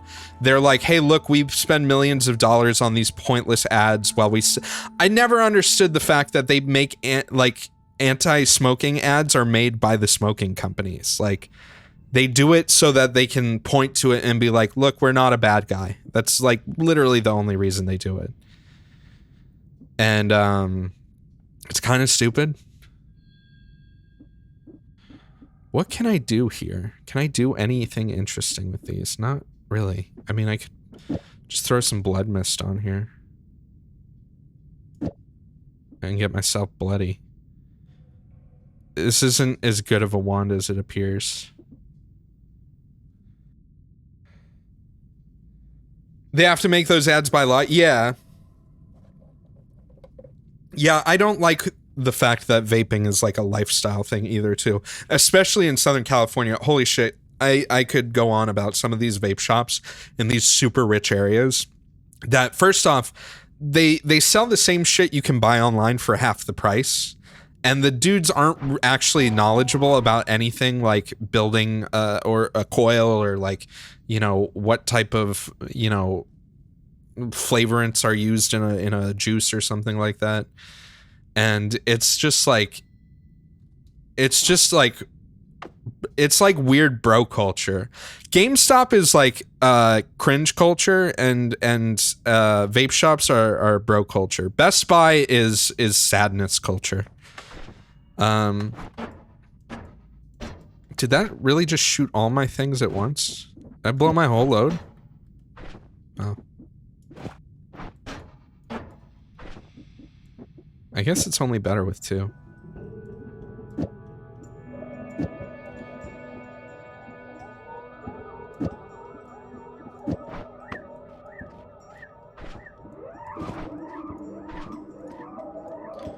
I need to have two, right? That takes way too long to recover. No point. I'm wasting time now. Yeah. I worked at Best Buy for a long time. I was for Geek Squad to the point where I started in high school, and early in college I was a manager, and then I quit because a guy threatened a lawsuit when he signed the paper saying that we could erase his data. And I told him many times that we were gonna erase his data, and he signed the thing that said we can erase his data. And then he told me I erased millions of dollars worth of data from his computer, and that he was gonna sue me and Best Buy. Me specifically. The dude was specifically very angry at me. And I went over it on the phone. I told him he had to come in to sign this waiver so we could delete all of his data. And I was like, you understand nothing you have backed, anything that you don't have backed up, is gonna be gone, and we can back your stuff up. Did I look at his data? No, I looked at plenty of people's stuff. The worst was like, we'd get like these fucking boomers, these like 70-year-olds, these dudes that would like straight up have like wrinkly old man ball pictures on their desktop. And it was like, dude, why you put it, like, it had to be a prank. Like, the dude was like, yeah, sure. But that was something we'd prank each other with. Like, I'd call one of the other, like, sounds bad. Nowadays, you'd get fired. Someone would totally report you for this. But like, I'd call one of the other Geek Squad guys over, and I'd have like a browser window open full screen, and I'd be like, hey dude, I need some help with something. Can you like come here and take a look at this? Like, I really, I am not sure what I'm supposed to do. Like, it's not connecting. Can you help me out? And they'd walk over to come take a look. And then I'd just like Alt F4 the browser window, and it would be a full screen picture of like an old man's balls. And people would just be like, we used to do that to each other a lot. It wasn't just a thing I did, okay? I wasn't the only perpetrator of microaggressions, all right? It was a group thing.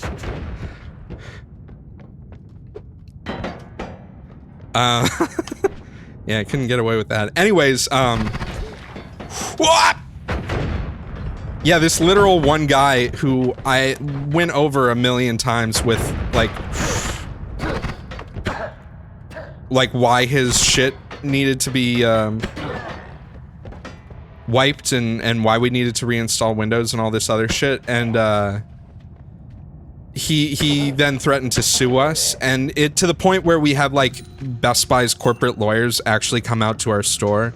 And since I was the manager at the time, like I needed to, first off, the dude specifically was angry at me, and he wanted me to be like part of the lawsuit.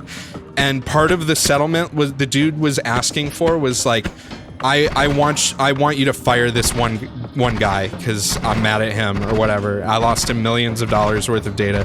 The dude had like jack shit on his laptop, and he was also a complete idiot. So I doubt he had any $1 million ideas. At that point, I think we had like 2 or 3 meetings with like regional managers and like Best Buy's lawyers and this guy's lawyers. And it got to a point where I was just like, you know what? Fuck this. I'm going to quit. Have fun with your lawsuit. And then I didn't work at Best Buy anymore. I worked there for almost like 4 years. Before that, here's a trip. Before Best Buy, while I was still in high school, I worked at CompUSA. Does anyone here even know or remember what CompUSA is? That was a good time. I actually enjoyed working at CompUSA way more than I worked at Geek Squad. Yeah, I worked at CompUSA for a couple of years. It was like a computer parts store. Yeah, it was similar to like maybe a Micro Center or Fry's, but closer to Best Buy than either of those. I forget when they went out of business. I feel like I worked there while they were going out of business. I think it was like 2000 something, early 2000. Halfway between Best Buy and Staples? Maybe. I mean, they sold PC games, big box PC games. There was a certain point where they sold PC parts too. Oh, you fuck. It was like Circuit City, but more PC centric.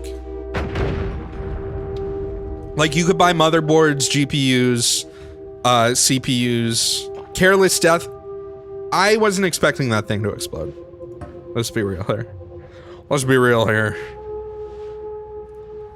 I don't mourn CompUSA that much because now we have, I mean, where I live, I have Fry's and Micro Center, and now you have shit like Newegg online and stuff like that. But, yeah, I could play some mod rounds. I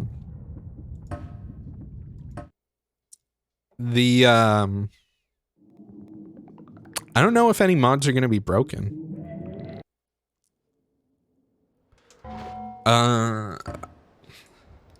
Yeah, Amazon's another one too, but like CompUSA was a place I remember most of what I did there for work was people would buy computers, like they'd pick all their parts, or like a salesperson would help them pick all their parts, and then we'd assemble it and install Windows for them, because this was before there were like Origin PC, or like I think Falcon Northwest maybe existed around this time period. Not that.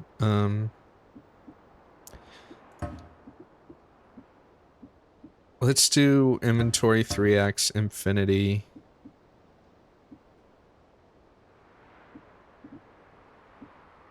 Nature Magic.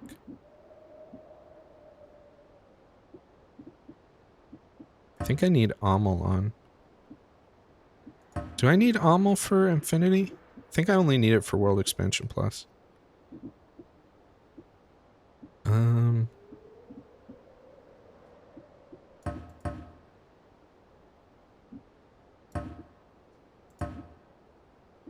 Let's just do that. Can you link a clip? Yeah, of course. I don't know if you'll get timed out, but...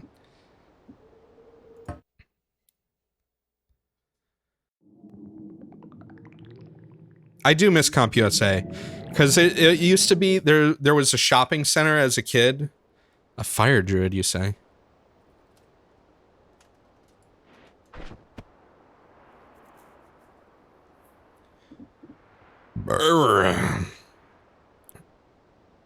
I don't think this is working, right?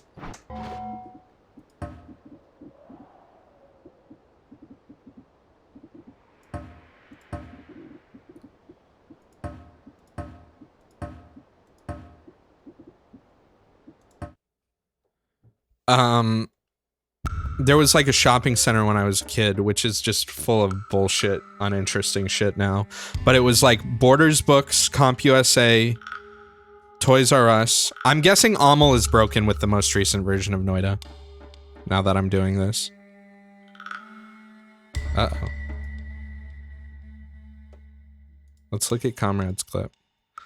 Amal is out of date. I should head out to the left to see if I can find some ones. You gotta be careful chopping them little things up, because each one of those pixels will continue to count as a full thing. Okay, this still can blow up. Yeah, you know what you're talking about. If I stand correctly. You guys should watch Comrade stream. He usually streams really late because he lives in That's a clip from me. Eastern European land. Sorry I didn't show it, Com. I'm too lazy. Amal, oh, it can automatically update. Yeah, sure. Let's do that. Deleting tracked WAC file. Uh-oh. Are they in my computer now?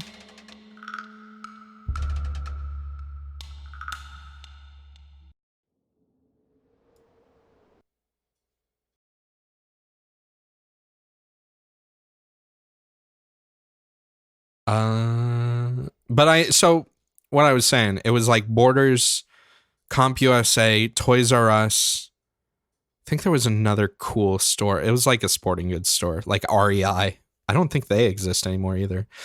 And like between those four like giant stores that were in this one shopping center as a kid, like after school, I'd just go down there and like walk around CompUSA and like get shareware discs and then like sit in Borders with my friends and like read or do other random shit and go to Toys R Us and, you know, bully kids. That's a joke. I didn't bully any kids. I'm not a bully, despite what I said about that kid's mom earlier. And yeah, shareware shit was the shit, man. This shit. Whoop. Let's see if it works. Okay, works now. Okay, yeah, that's working now. The fuck am I? A slime warlock. Why do they give you this shit when you can't cast it? Bruh. This is a terrible fucking build. I'm just gonna probably die intentionally quick. My cape doesn't seem to be working. I turned on disco cape and I just have this weird like blue and yellow cape.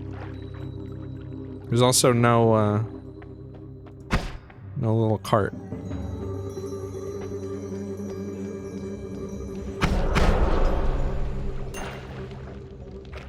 Oh yeah, slime blood doesn't make you slow down anymore, so this build can be good now that I think about it.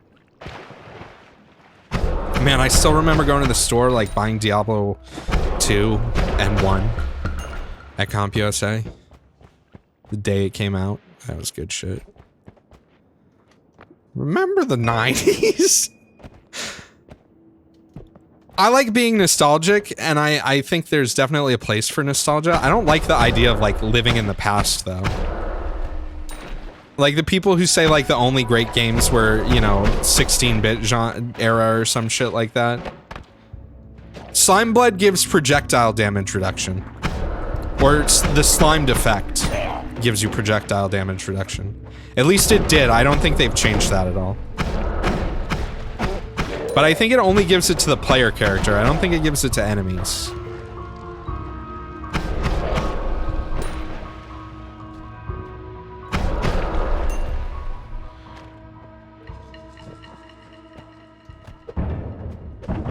I remember I used to, oh, that was what I used to do a lot at Borders, was I'd go in and they had a whole CD, cassette, vinyl section. It was mostly CDs and cassettes. They had a few vinyls. And they had listening stations. And what you'd do is like, for a ton of the CDs that were there, you'd like punch in a number and you could put on headphones and you could listen to the album. And I remember me and my friends would go and just like listen to music a lot. That was before MP3 players.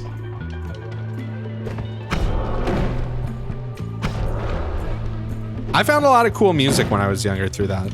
Shit that I probably never would have listened to otherwise. Ow. My face is coming off. I gotta just drink water.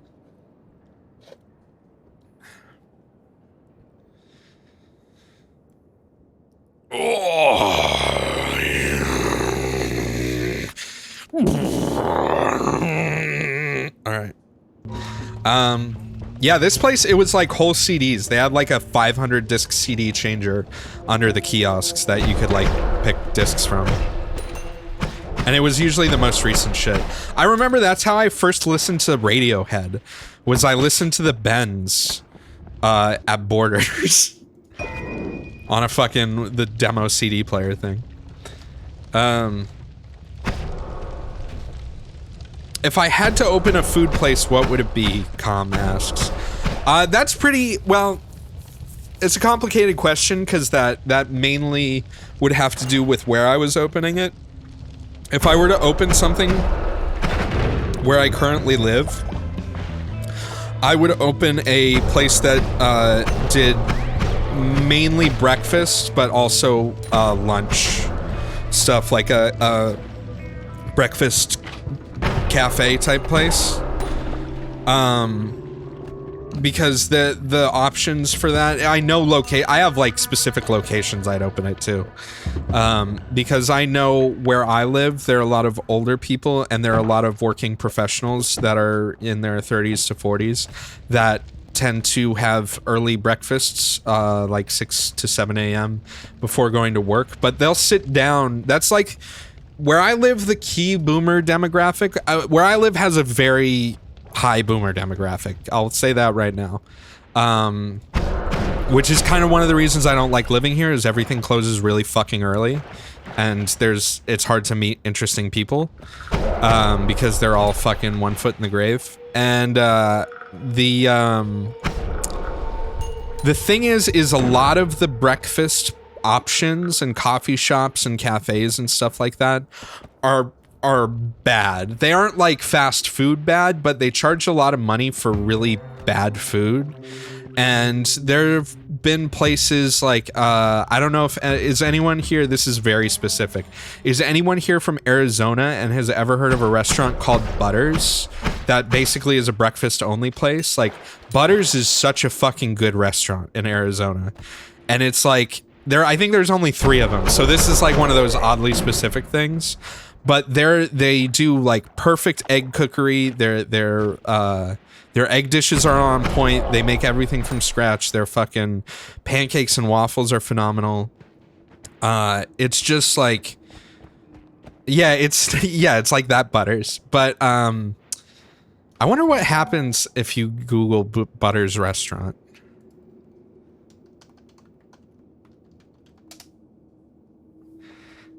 But yeah, you get it. It comes up. No, this is a different one. This one's in California.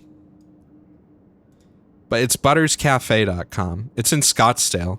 I think they have more, but yeah, it's like Scottsdale and Phoenix, I think, are the only places they have them. Okay, Nope, there's only 2. All right, for the one person out there that's listening to this 20 years from now who's from Scottsdale, I hope you like Butters, because it's a good place.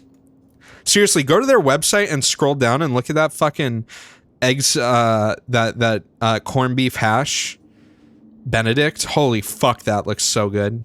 Oh, I'm creaming. Here, I'll link it in cat. But yeah, the thing is for, if I wanted to be profitable where I am and be able to pay rent, breakfast is a very profitable venture if you do it right and you do it in the right area. Because first off, you still need to have good cooks, but like most breakfast foods are very quick fire times, quick turnaround times. And they rely on a very, very limited subset of ingredients. Compared to like if you were to open a diner type place. So I'm talking like breakfast and then like some fancy fucking sandwiches, and that's pretty much it. No dinner. I'd probably stay open to a reasonable time. Even though I wouldn't be serving dinner. It would be like a breakfast all day kind of place. And in the afternoons, it would be more of a like cafe, probably selling beverages and light lunch type things. But yeah, breakfast, it's like you got some basic dairy shit. You got eggs, you got your breads and like potatoes and some vegetables. It's super easy to make a pretty banging breakfast menu with very limited supply, which is another important thing. You in restaurants, you really, if you see a big menu, that's usually a red flag for a restaurant, unless they have like insane budget and can pull it off, like something like a Cheesecake Factory,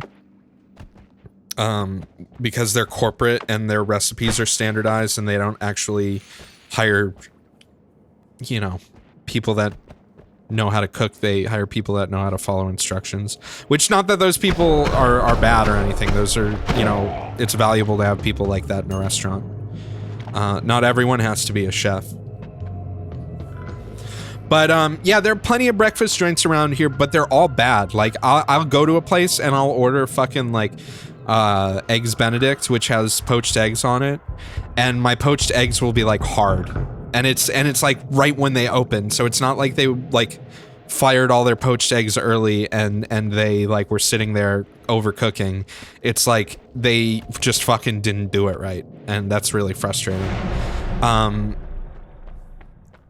Yeah, there's this one place near me too that like they make a decent burg, but sometimes they just totally fuck it up, and they totally will fuck up. Like sometimes I'll get like curly fries with my burg, and they won't even be like close to cooked all the way, and it's just like I'm just sad. I'm just a sad little man. Vampirism, concentrated spells. I guess we can rock repelling cape. Yeah, what I was about to say, what the fuck is this square? Square barrier. I could have taken vampirism with... Oh, it was an infinite blood cloud. Fuck. I forgot I turned infinite on. I'll take that too. Why not?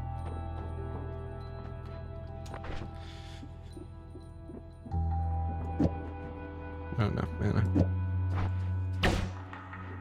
Oh. Oh, this. Oh! I was about to say, oh, this doesn't hurt me. It's good on a trigger, right? Something like this would be good.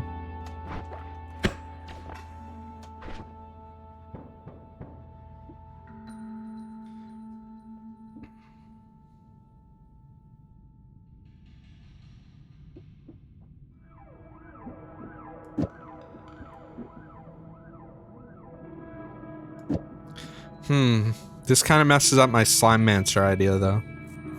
Because I can't... I guess I could save this for later. That's probably just a bad idea. What I can do is I can replace the Spark Bolt with trigger with this. To So probably, how are my shots if I do that? And what's mana drain? 10, 50. What the fuck, bro? Shoot, what's you talking about, bro? That's not what I wanted to do. But yeah, breakfast talk is making me hungry too, and that's something I've been actively trying to not do since I'm... Fuck off. Since I've been having trouble sleeping, is I'm not eating anything past a certain time. Because I think that's part of what's fucking me up. Bro, why would you give me this shit?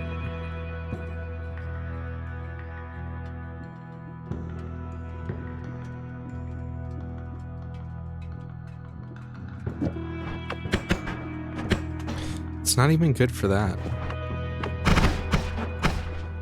You need to use it with the most, like, bare bones ass spell. Whatever. I'm gonna die anyways. Infinite summon egg equals infinite gold nuggets. That true?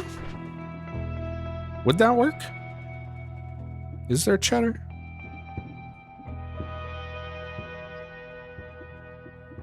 What wand should I put in though? I guess this one, right?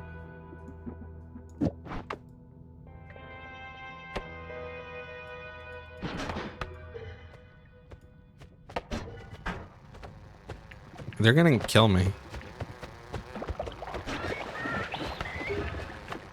Will they drop gold? Uh-oh, shouldn't have used acid.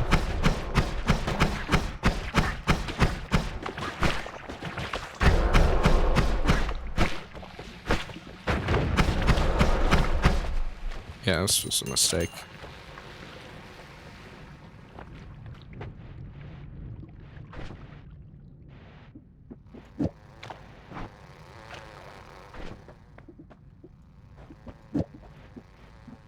I should have just used this. TBH.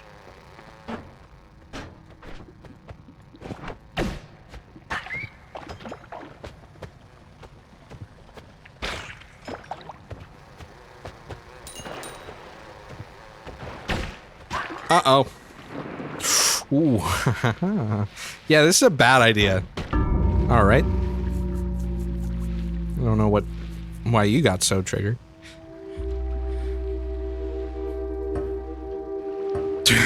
Why you got mad all of a sudden? How long have I been streaming now? I gotta take a quick break to piss. I'm gonna grow a chiral mushroom.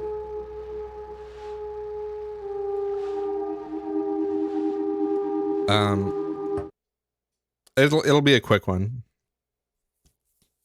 Where's my shit? I forgot. Does my new graphic work with my BRB screen? Yeah, it does. I changed the colors. You gotta go have breakfast. Yeah, fuck yeah. Get that breakfast. I do some like weird, unique shit for breakfast too, like weird regional things from all over the world as like specials for breakfast. But I'd stick mostly to like just super well done, high quality ingredient traditional shit. Anyways, yeah, I'll be right back. Give me like a couple minutes.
Let me see.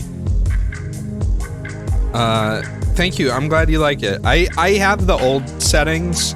It was just when I reinstalled my, when I reinstalled Windows and updated OBS. Did I wash my hands? Yeah, of course I did. I just felt like changing it. I changed it around Halloween too. It's pretty easy to just change like the color settings and pick a new visualizer. This visualizer is a combination of, I think, 2 or 3 different. No, it's just 2 elements. And some color correction shit. I like how the eyes in the middle of the Be Back Soon one, depending on the color, sometimes it looks like the Sphinx is looking off to the right, and other times it looks like he just has like dead eyes. Like if I pause this, like it doesn't look like he's looking to the right as much anymore. But then when it gets light, it's like, oh, he's looking at chat. You better watch out, chat.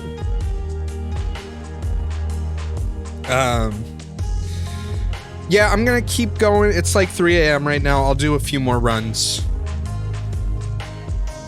I would take the time to go like look at mods right now, but I don't think I'm going to. What else?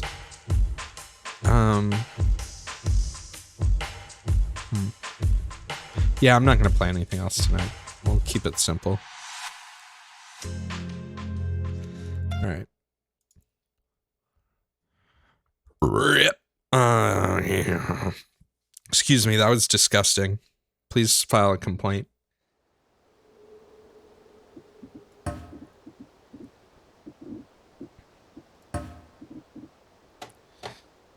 Maybe I should turn on edit once everywhere, just to make everything even more broken.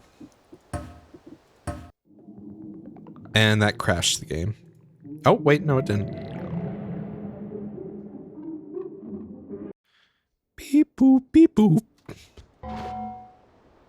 I'm a butcher magician? What the fuck does that mean? They added more classes, huh?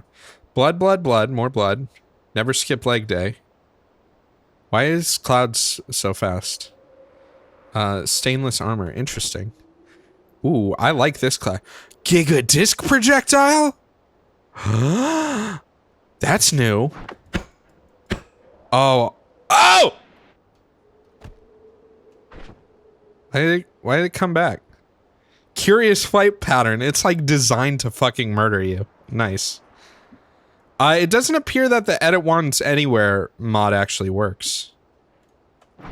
It must be a pretty old one. This one's kind of shit. Welcome to the world's shortest Noita run? Yeah, pretty much. Yes.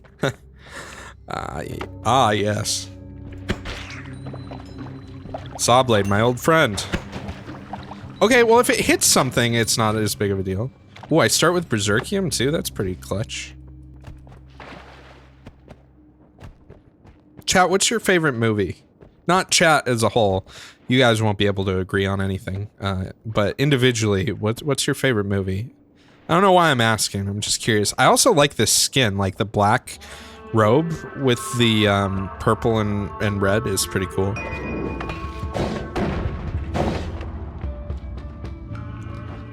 Too hard to pick.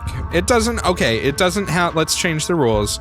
It doesn't have to be your end-all be-all favorite movie, just one of your favorite movies. How does that sound? What's in here? Is that a bomb? What is this? Oh, protect all. Let's see. Killer Clowns from Outer Space. Alright, good. Pitch Black. That was a pretty good movie. Coraline. I watched Coraline was one of the first 3D movies I ever watched, and I remember hating it. Not because of the movie, but because of the 3D being like it was so dark and hard to see. The new Men in Black was pretty good. Lock, Stock, and Two Smoking Barrels, The Fountain, Dark Knight, Phantom of the Paradise. I don't even know what that is. So what's up, Spider? Boondock Saints is a good one. Old Boy, which Old Boy? The original one or the terrible remake one? I haven't seen the remake one actually, so I don't know if it's that bad. First Die Hard. I'm thinking about maybe doing a movie or TV night sometime soon, where I just use my Twitch chat for the chat, and then I broadcast it on like Angel Thump or something. But I don't know if I should use it just to watch. No Country for Old Men is a fantastic movie. That's probably in my top 50 movies of all time, for sure. No Country for Old Men is so good. Holy shit. I really like kind of like tense, slow burn movies like that. I really like There Will Be Blood. I'm thinking of recent movies that I watched in the last couple of years. Have I watched You Were Never Really Here? No, I've never heard of that.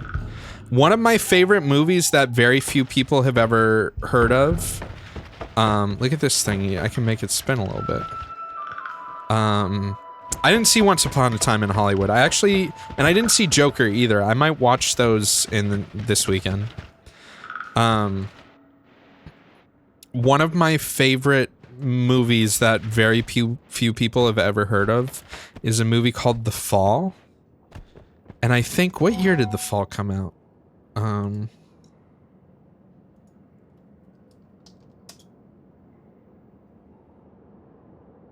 There's a show called The Fall, and it's not fucking that. It's a weird movie. It came out in 2008.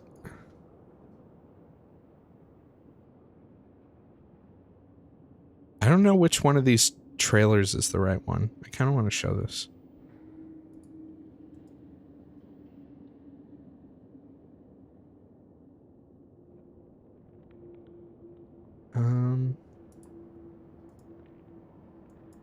Is this gonna capture properly?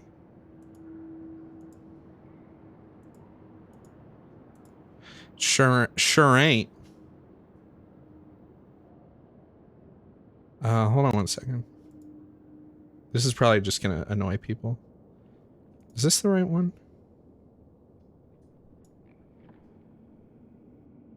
Yeah, I think it is.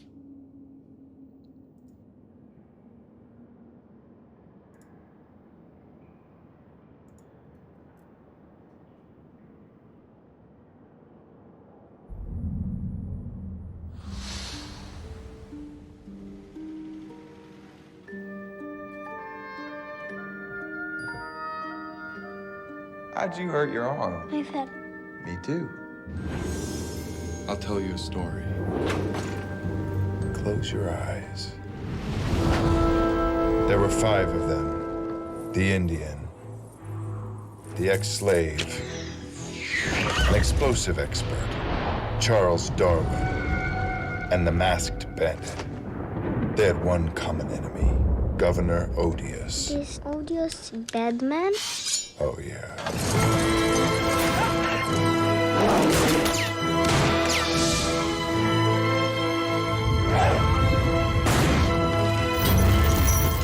But first, I need a favor. You always stop at the same part when it's very beautiful. Do you want me to finish the story? Be a good bandit.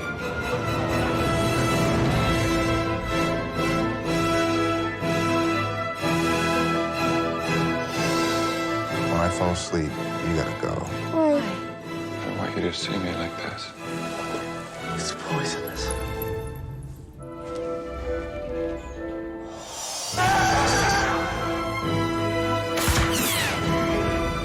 I don't like this story. That story was just a trick to get you to do something for me. Wake up. Why are you making everybody die?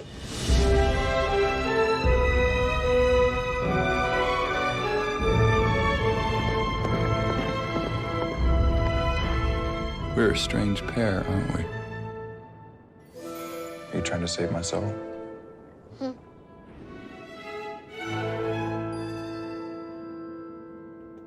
There you go. That's probably like, ooh, swanky beat.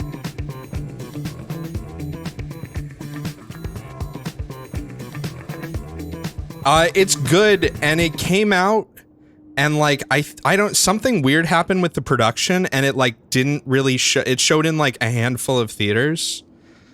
It's really good. It's kind of like a more surreal, darker version of like The Princess Bride, because it's like two stories going at once. One is like 1920s Los Angeles, and the main character, which is Lee Pace, which is the first movie I saw him in. He ended up being in a lot of other shit, and I like Lee Pace a lot. He's a great actor. But he's like a stuntman in like 1920. It's weird because like stuntmen, even though it doesn't seem like it from that movie at all, like stunts in movies is a big theme of the movie.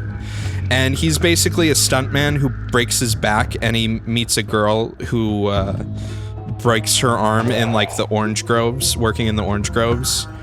And he tells her a story. So it's like two different stories. It's the 1920s Los Angeles story, and this story that the guy is telling her. And the characters from Los Angeles, from like the real world story, are also characters in like his make-believe story. And it has, I think they filmed it in like 28 different countries over the course of several years. And it has like some of the most, it has no CG except for like one part.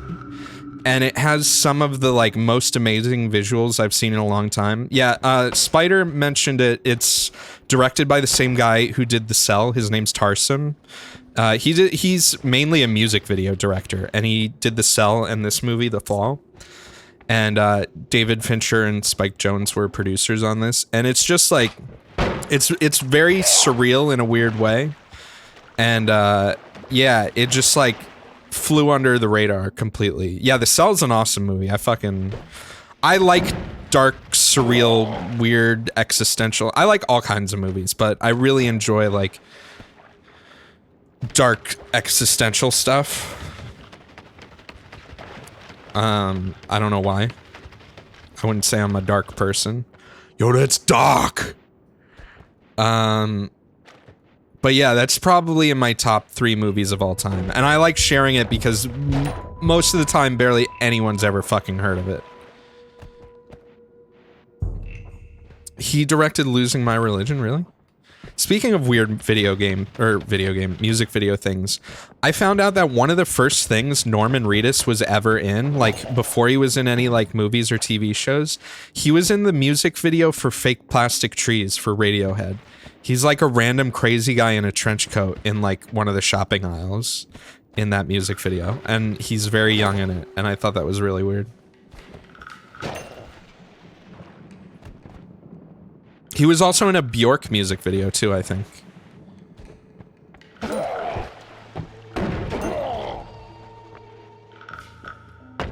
I like Bjork a lot. I haven't gotten into most of her recent stuff, but I like old Bjork. Yo, is that oh no, I thought that might have been Alchemic Precursor. I'm trying to think what else has been recent favorite movies. I'm gonna fucking die, aren't I?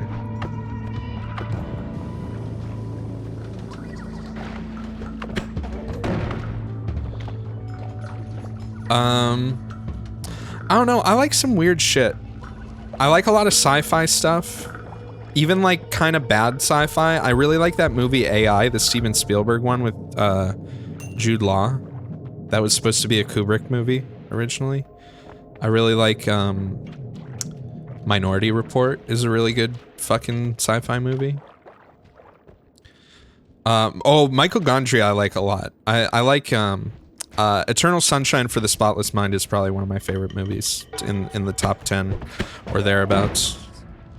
I like most of Charlie Kaufman's movies that he's written. So like Being John Malkovich, Adaptation. I never saw Edge of Tomorrow, actually. I had it, I downloaded it at one point and I never watched it. I should. I like Tom Cruise. I know he's fucking wacky as shit, but I think he's a pretty good actor in the right role. Yeah, AI isn't great, but there's just like a lot of weird shit about it that I really like. Just like the weird ass fucking characters. I don't think Haley Joel Osment was a good choice for the kid actor though.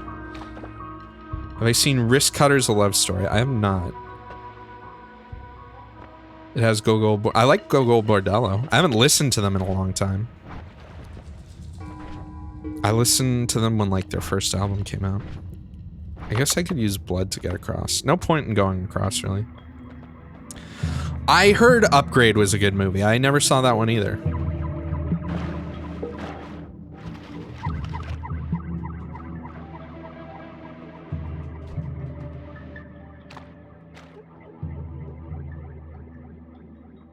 Yeah, adaptation. So, Charlie Kaufman's. I didn't see Anomalisa, which I think was his most recent movie.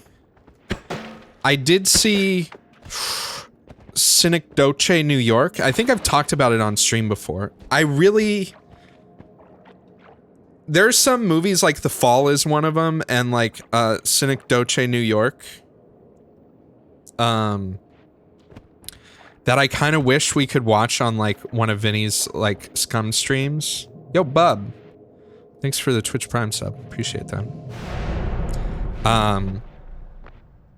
But I always feel weird suggesting stuff that I really fucking love to just be like, yo, dude, yo, bro, you gotta watch this, bro.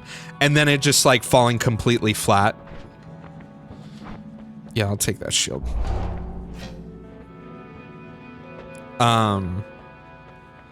But Synecdoche, New York was one of the last movies, I think, what's his name? He died. Why can't I think of his name right now? It's one of those names that has like three names in it. Yeah, Philip Seymour Hoffman. He's in it. It's a really fucking weird movie because the movie, like, it doesn't follow like linear, like it follows linear time, but like the time scale of the movie is like radically off. Like between scenes, like months and years will go by and the movie does not tell you that. And there's lots of very surreal shit in it that never gets explained in a realistic way. Basically, Philip Seymour Hoffman's character is a playwright who gets this grant to do like the most amazing play ever made. And he has all these like personal problems, and most of the movie's about his like struggle with like life and death and his personal relationships. It's an extremely confusing movie. I had to watch it probably like 3 or 4 times before I was able to pick up on what it was trying to say. Which I appreciate movies that can do that, to be totally honest.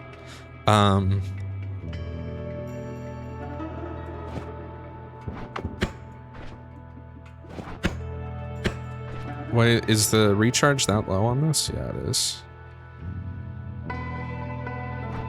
Can I buy a no shuffle? All these suck. Fuck it. Oh, excuse me. Disgusting.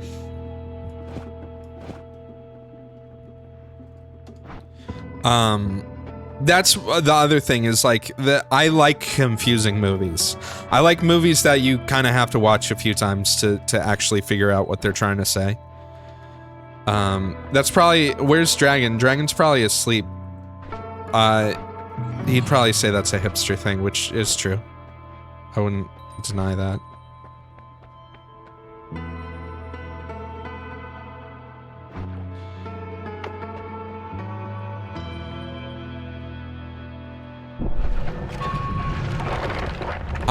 Dragon, I'm talking about how I like movies that are confusing, and that's probably a hipster thing to say. That's the thing, is like pretty much all of fucking Charlie Kaufman's movies are confusing as fuck. I'd say that in probably Eternal Sunshine is his most like understandable movie. And even that's weird because it's like a movie about going into a guy's subconscious and erasing memories. Fuck.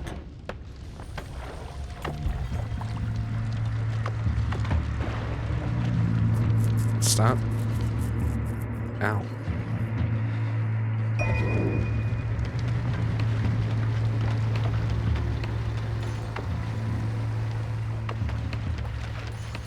I've never used Shudder. That's like the horror streaming site, right?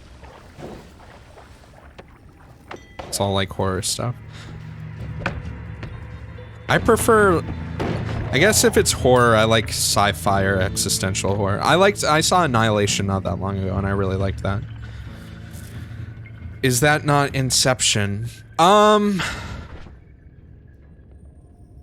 The way Charlie Kaufman writes his subconscious shit is very different than the way Christopher Nolan did it.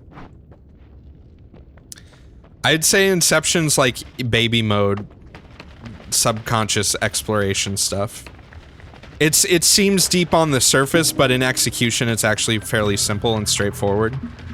And there are like clearly defined rules where like being John Malkovich and there are no real rules in that movie. Same with Adaptation or Synecdoche.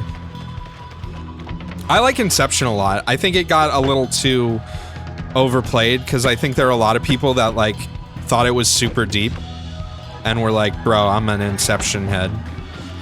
And it's well executed. I think it's a good movie. I just don't, it's not that deep, bro. It's not that deep JPEG. You know the one I'm talking about. Inception confused you? I'm sorry, I'm not... Well, then I wasn't insulting you by saying it's not that deep of a movie. I would say Inception, to get all the details, is a movie you kind of need to watch twice. Ow.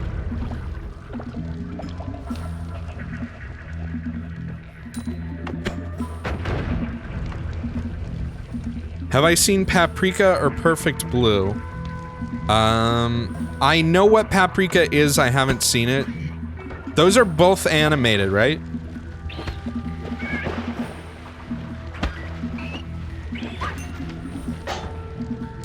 What's that one adult anime I'm thinking of that has blue in the title? Or am I thinking of that one, the lesbian movie? What's that one called? Blue Velvet? No. I don't know. I don't... Bible Black, I know what Bible Black is. There was like very little like, blue is the warmest color. That's the one I was thinking of, yeah. Have I? Yeah, I've definitely seen Holy Mountain, and I've seen El Topo. I like them, but those are also movies that I think the Fungal Brethren, what does that do? Have I seen Brokeback Mountain? No, actually I haven't. Yeah, Leah Seydoux in that one. In, I don't have money. Fuck.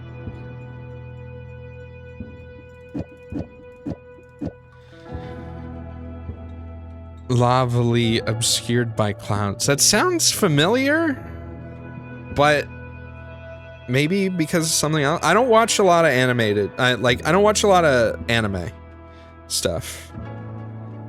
I don't think what you're talking about is Anime Brimthorn if Pink Floyd did the soundtrack. Black hole all the spells out of the shop. I could.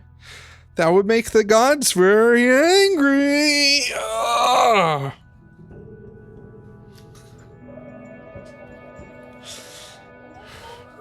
It's the movie that goes with their album Obscured by Clouds. I'm a big Pink Floyd flan.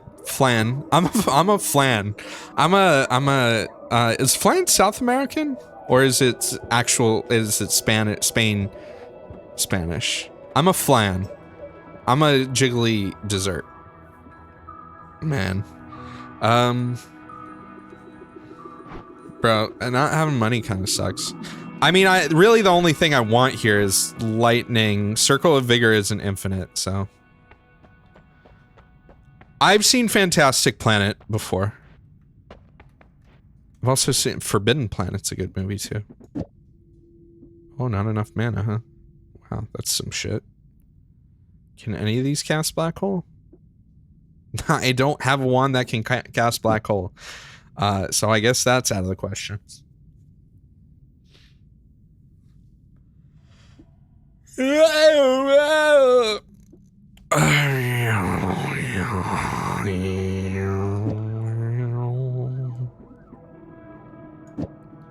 I don't have any double cast either.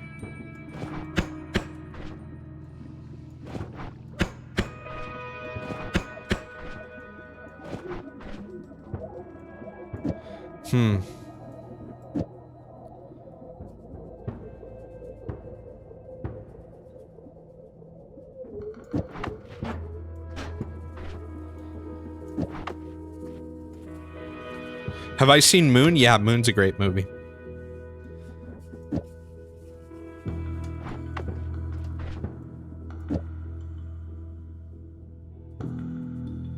I need 2 saws for it to work. Yeah, you're probably right.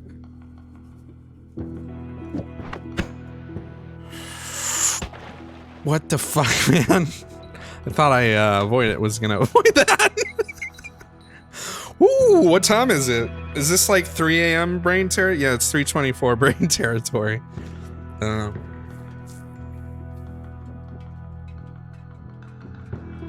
don't we do? Let's just cause a ruckus. I'll hide from it this time. Whoop. Alright, that's good. I'm just experimenting here, don't mind me. Complain about Battlefield? I've given up on Battlefield. I'll wait for the next one to come out. Thank you. Thank you for your query, viewer. What's like? Give me one of those meme images where like Battlefield is no longer my best friend. Call of Duty Modern Warfare is now my best friend. Man, remember when I had that extended projectile thing? That was sweet. What we got in here? What's going on here? Charm on toxic sludge. Charms creatures covered in toxic sludge. Interesting. Too bad it's shit. Rip. Worm attractor. Yeah, let's get wormy. Give me that worm juice, baby. Give me that worm. Oh, you know what I've been watching a lot of lately too is Mystery Science Theater 3000 finally has a Twitch channel. I know I've hosted RiffTrax in the past, and RiffTrax is like some of the original dudes from Mystery Science Theater 3000. Oh, I have stainless armor, don't I? So that shit's gonna just... Wait. That shit seems like it came off real easily. I want to get my worms over here. Yeah, I love RiffTrax. I grew up with Mystery Science Theater 3000, but they finally have a Twitch channel now, and it's like it plays a lot more than was available for a while on like other platforms. Like a lot of them are still on YouTube, but it's basically like 24/7, and they actually cycle through the movies pretty well, and they actually tell you like what's coming up next and what's playing currently. They do a much better job automating it, and it also has a much bigger catalog than what RiffTrax has on their Twitch right now. Because honestly, almost every time I go to the RiffTrax channel on Twitch, it's something that I've already seen. I think I'm like one of the top 100. Like they have like stream elements points that just like if you've been viewing the channel, like if you're in chat, you accumulate points. And I leave so much RiffTrax on overnight and shit that I'm like one of the top 100 people. But yeah, there's an MSC3K Twitch channel now, and they did a really good job with it. So I've been putting that on at night a lot. I'm gonna die, by the way. Maybe I can avoid death. Whoops. Whoa, I didn't see you there, buddy. Uh-oh, I broke an egg.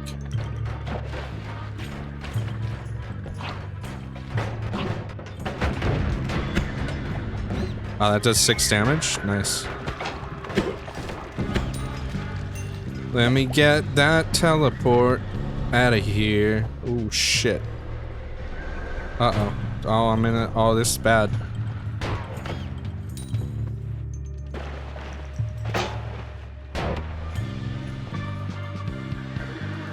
Did John Riff Tracks give me a medal? Yeah, there was like a whole award ceremony and everything.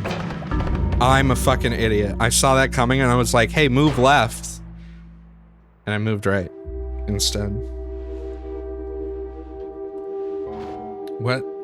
What en mess? Oh, I don't know, maybe that's a good place to stop. Yeah, Rouse Tower, that's what's Final Justice? Is that the movie? Hey, what's up, Ash Rasman? Maybe I'll do one more. Let's do one more. Because I'm enjoying talking about random shit. Final Sacrifice, that's what it is. I knew it was Final something.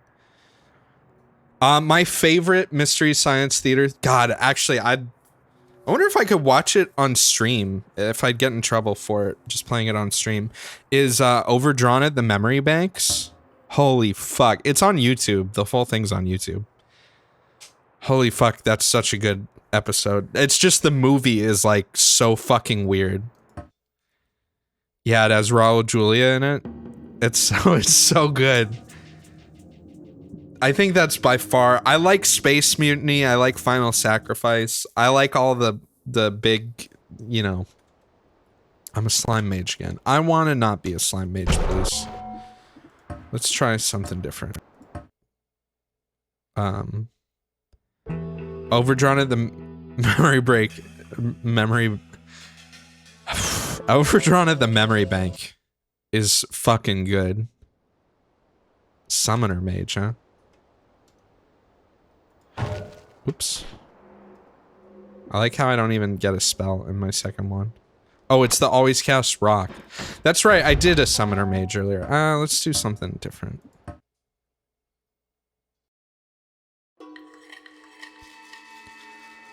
Usually my least favorite Mystery Science Theater movies are the black and white ones. Every once in a while there's a really good black... Oh, yeah, Thunder Warlock, baby! Let's do this. Hell yeah. Surely nothing bad will happen here. Why does that lag my game so much?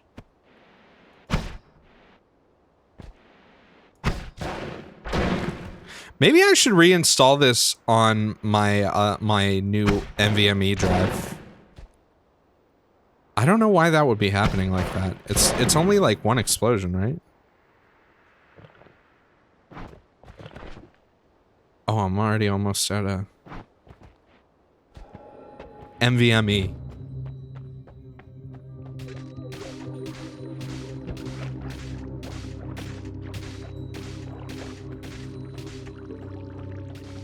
I wouldn't call Final Sacrifice a horror movie unless I'd call it a horrible movie. I like this class. The starting area always lags if you try and destroy it. Is that a fact?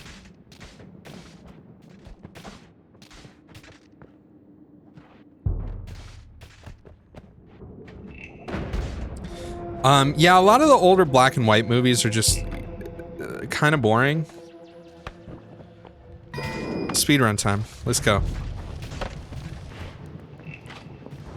Alright, let's do this.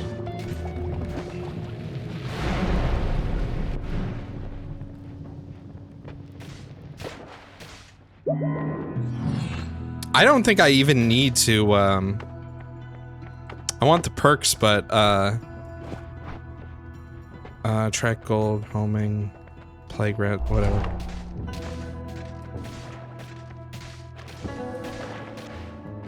I just need to not waste this shit.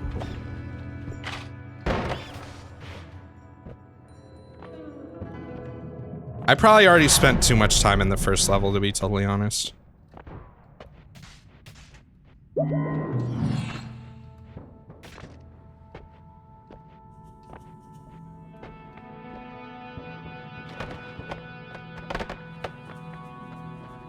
I can't reroll. None of these are honestly worth taking. Can I teleport though, please? Thanks. Ooh, ouch. Get me out of here.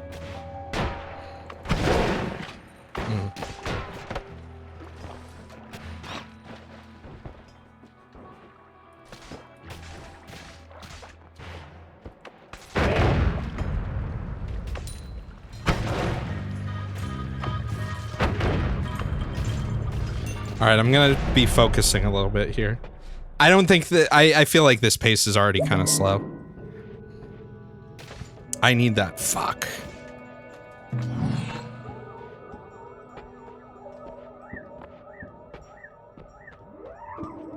Ooh. Take that though. What? Did I teleport up? I did. That's weird.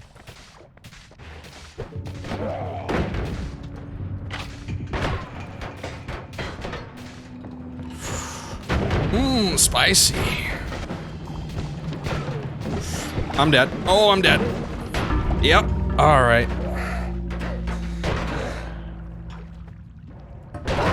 Damn it. All right, let's do one more lightning run. If I can. I should turn some of the other mods off. If I just want to do a lightning run and have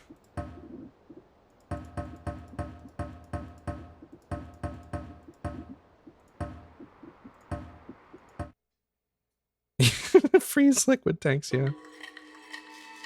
Yeah, there's definitely good black and white movies. I'm not saying all black and white movies are bad. It's just that those have a tendency, when it comes to Mystery Science Theater, for me, those tend to be the weakest episodes. Unless it's like a fucking Godzilla movie or like one of those like Japanese Star Wars movies, those are pretty sick.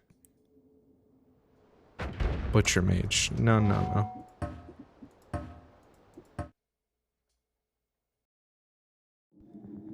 Give me that lightning. Give me that.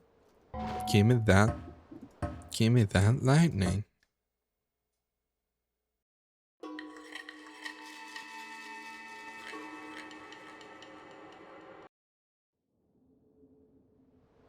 I said, good sir, I said I wish to be a lightning mage. I wish it just had a class selection screen. That would be cool. I get that kind of doesn't fit in with the... There we go. Thunder Witch. Thunder Witch. This is not the same, but I'll take it. Do I still have electricity immunity? Yeah. I don't have stainless.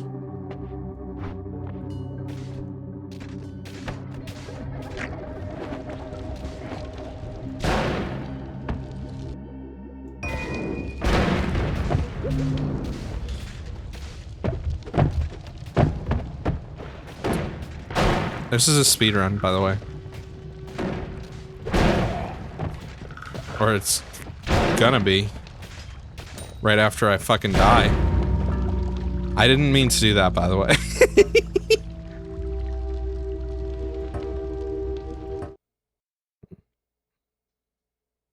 World record. I think comrade means lively concoction, not cock thing.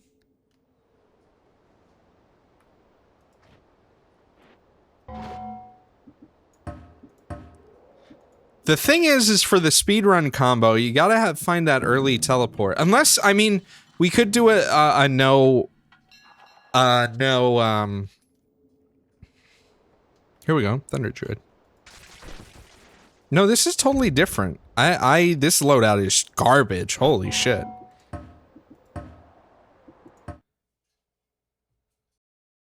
You want to sample that cock thing? Potion? Oh, sorry. Why does Franker face... Why did... I don't know why, What am I? Tentacle Man? I've seen enough hentai to know where this goes. Concoction. Yeah, it's a concoction. Not a cock thing. Sorry, I'm just resetting over and over again, but for my last run, I want to do something kind of specific, so. And hopefully not fuck it up.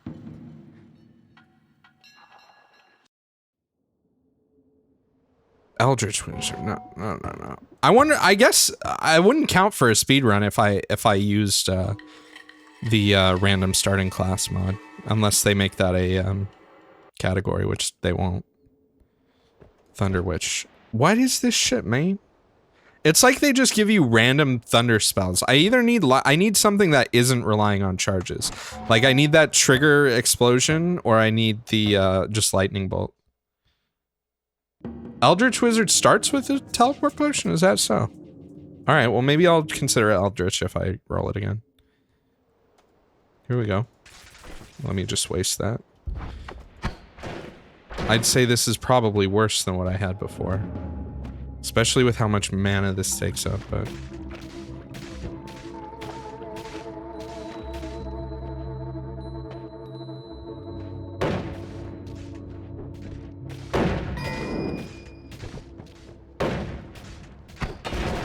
It doesn't really explode very much, does it?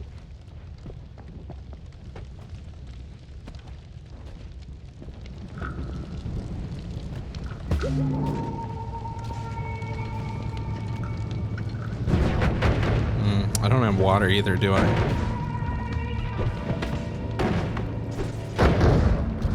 Fuck. And I clicked out the window.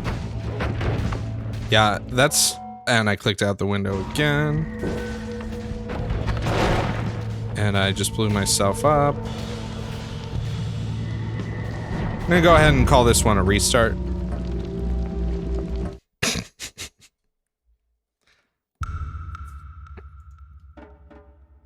Why is... Weird. Oh, here we go.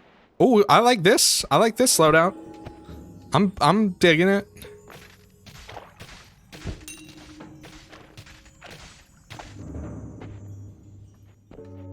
I'm loving it.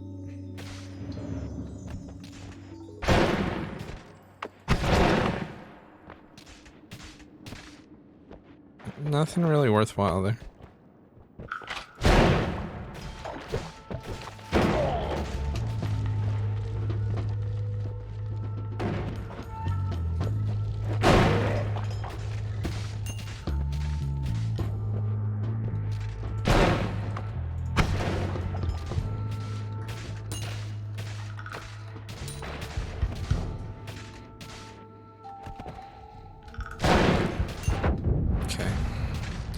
I'm looking for some of that teleport juice, but I don't think it's gonna happen.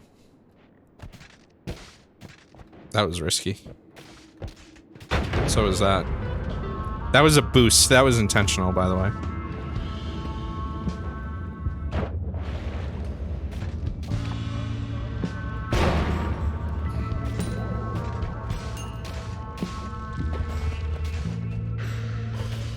That's strat. Already this is extremely slow, so if I were gonna even attempt to make this a speed run, this has got to be like a no teleport run. So let's see what we can do. No teleport. Because we already have, with these wands, we have what we need to already beat the boss, right? Alright, well this is actually this is good. Okay, so no teleport run. Ready, go. Invisible would be nice.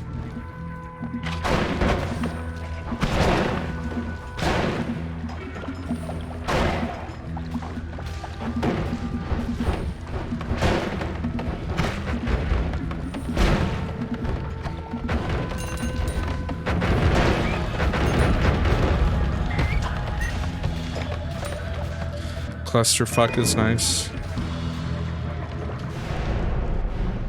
Yeah, explosion immunity at the start is pretty nice. Here's the thing, 210,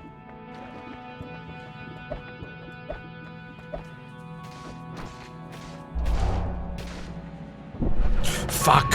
I didn't finish editing. I I got too into going fast. It's fine, I'll be fine.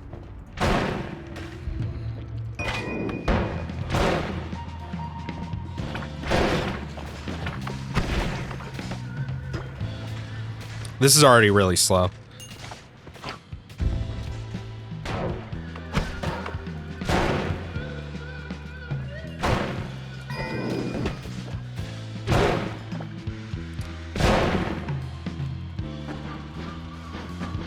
What is this, by the way?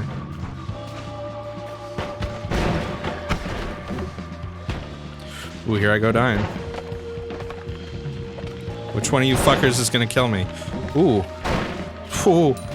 I forgot I had that.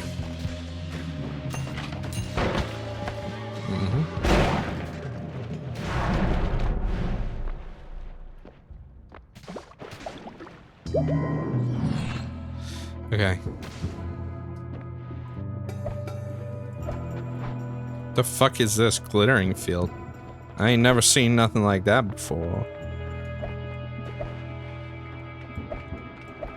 Alright. I need to still be moving while I'm doing this, but whatever. I'll slow down a little bit.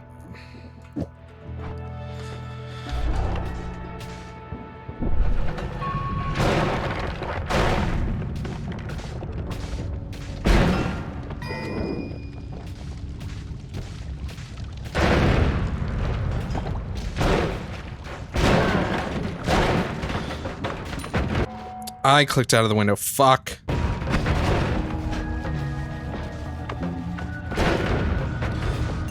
I don't want to slow down, but I need to slow down a bit.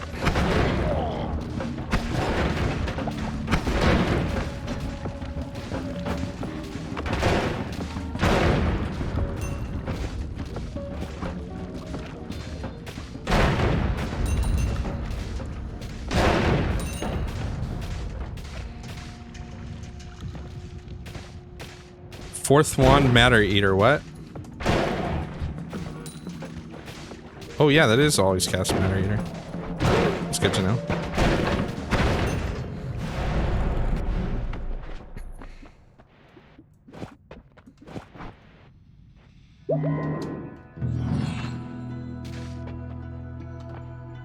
This is super slow.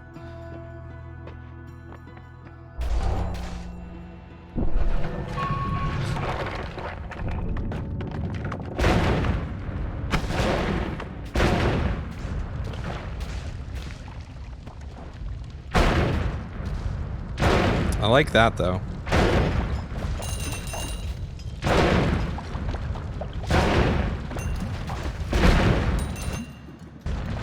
I don't even need to look at one, so I'm good.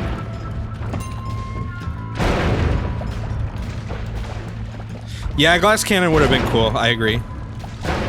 It's a little too risky though if I'm actually trying to finish this. And I clicked out of the window again like an idiot.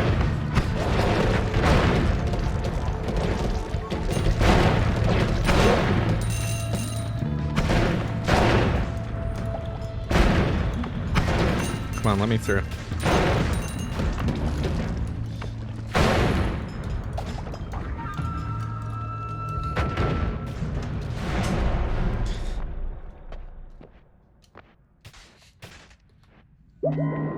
I feel like I'm really oh, I'm slow because I'm slimy. Genius. Man, move speed would be nice. Revenge explosion will be good because I have explosion immunity.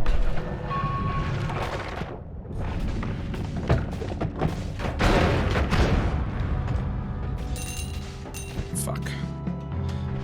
Yeah, not having like black hole or anything kind of is making this a little shit. Not gonna lie.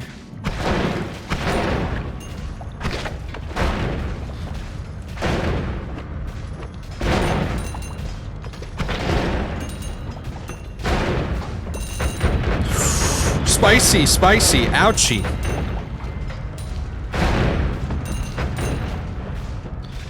Fucking slime again, dude.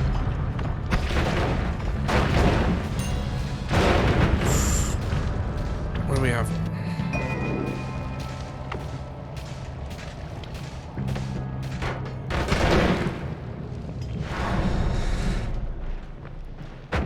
Yeah, I wish I had black hole right now. I don't even know what this is. Why am I burning? How much mana?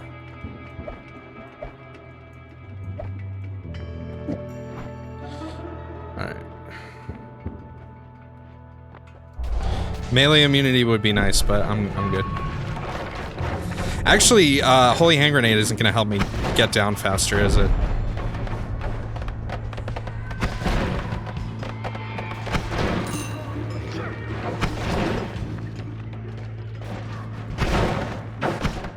Yeah, this level's gonna suck without Black Hole. I mean, this is still a reasonably fast run, all things considered.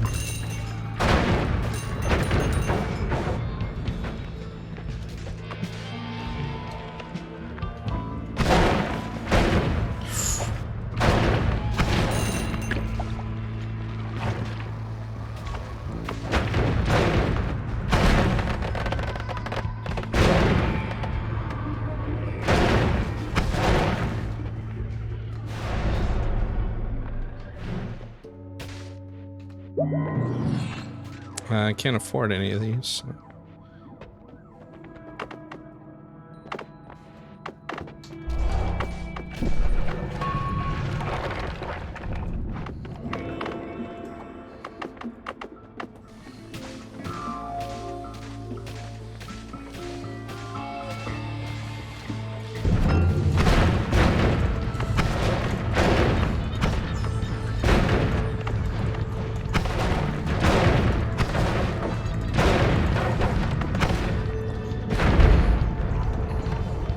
Bazinga. Oh, the lava! Get in the portal! 4 HP, no problem.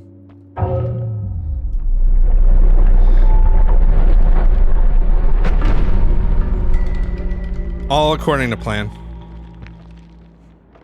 I forgot that my Holy Hand Grenade would blow up the ceiling.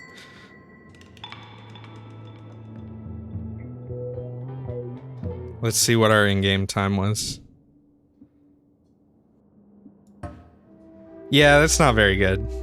9:18. I mean, well, let's see. For no teleportation run, teleportless random seed. Yeah, that puts me in-game time. Yeah, that puts me in like 7th place. Not bad. Certainly not great. I'd have to shave 4 minutes off of that. I mean, considering no fucking, no black hole. That's modless though. Okay, but, oh yeah, that's true. That is modless. I'm dumb. It was, okay, this was a custom class speedrun. Don't you tell me, good sir. Comrade.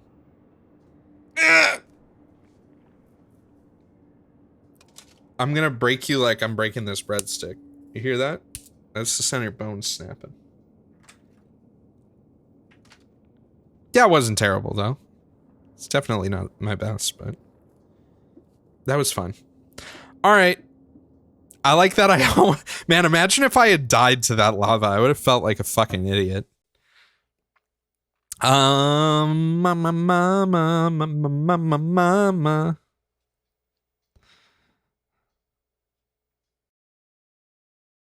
What if I woke up but I was a spider? How do you know I'm not a spider, bro?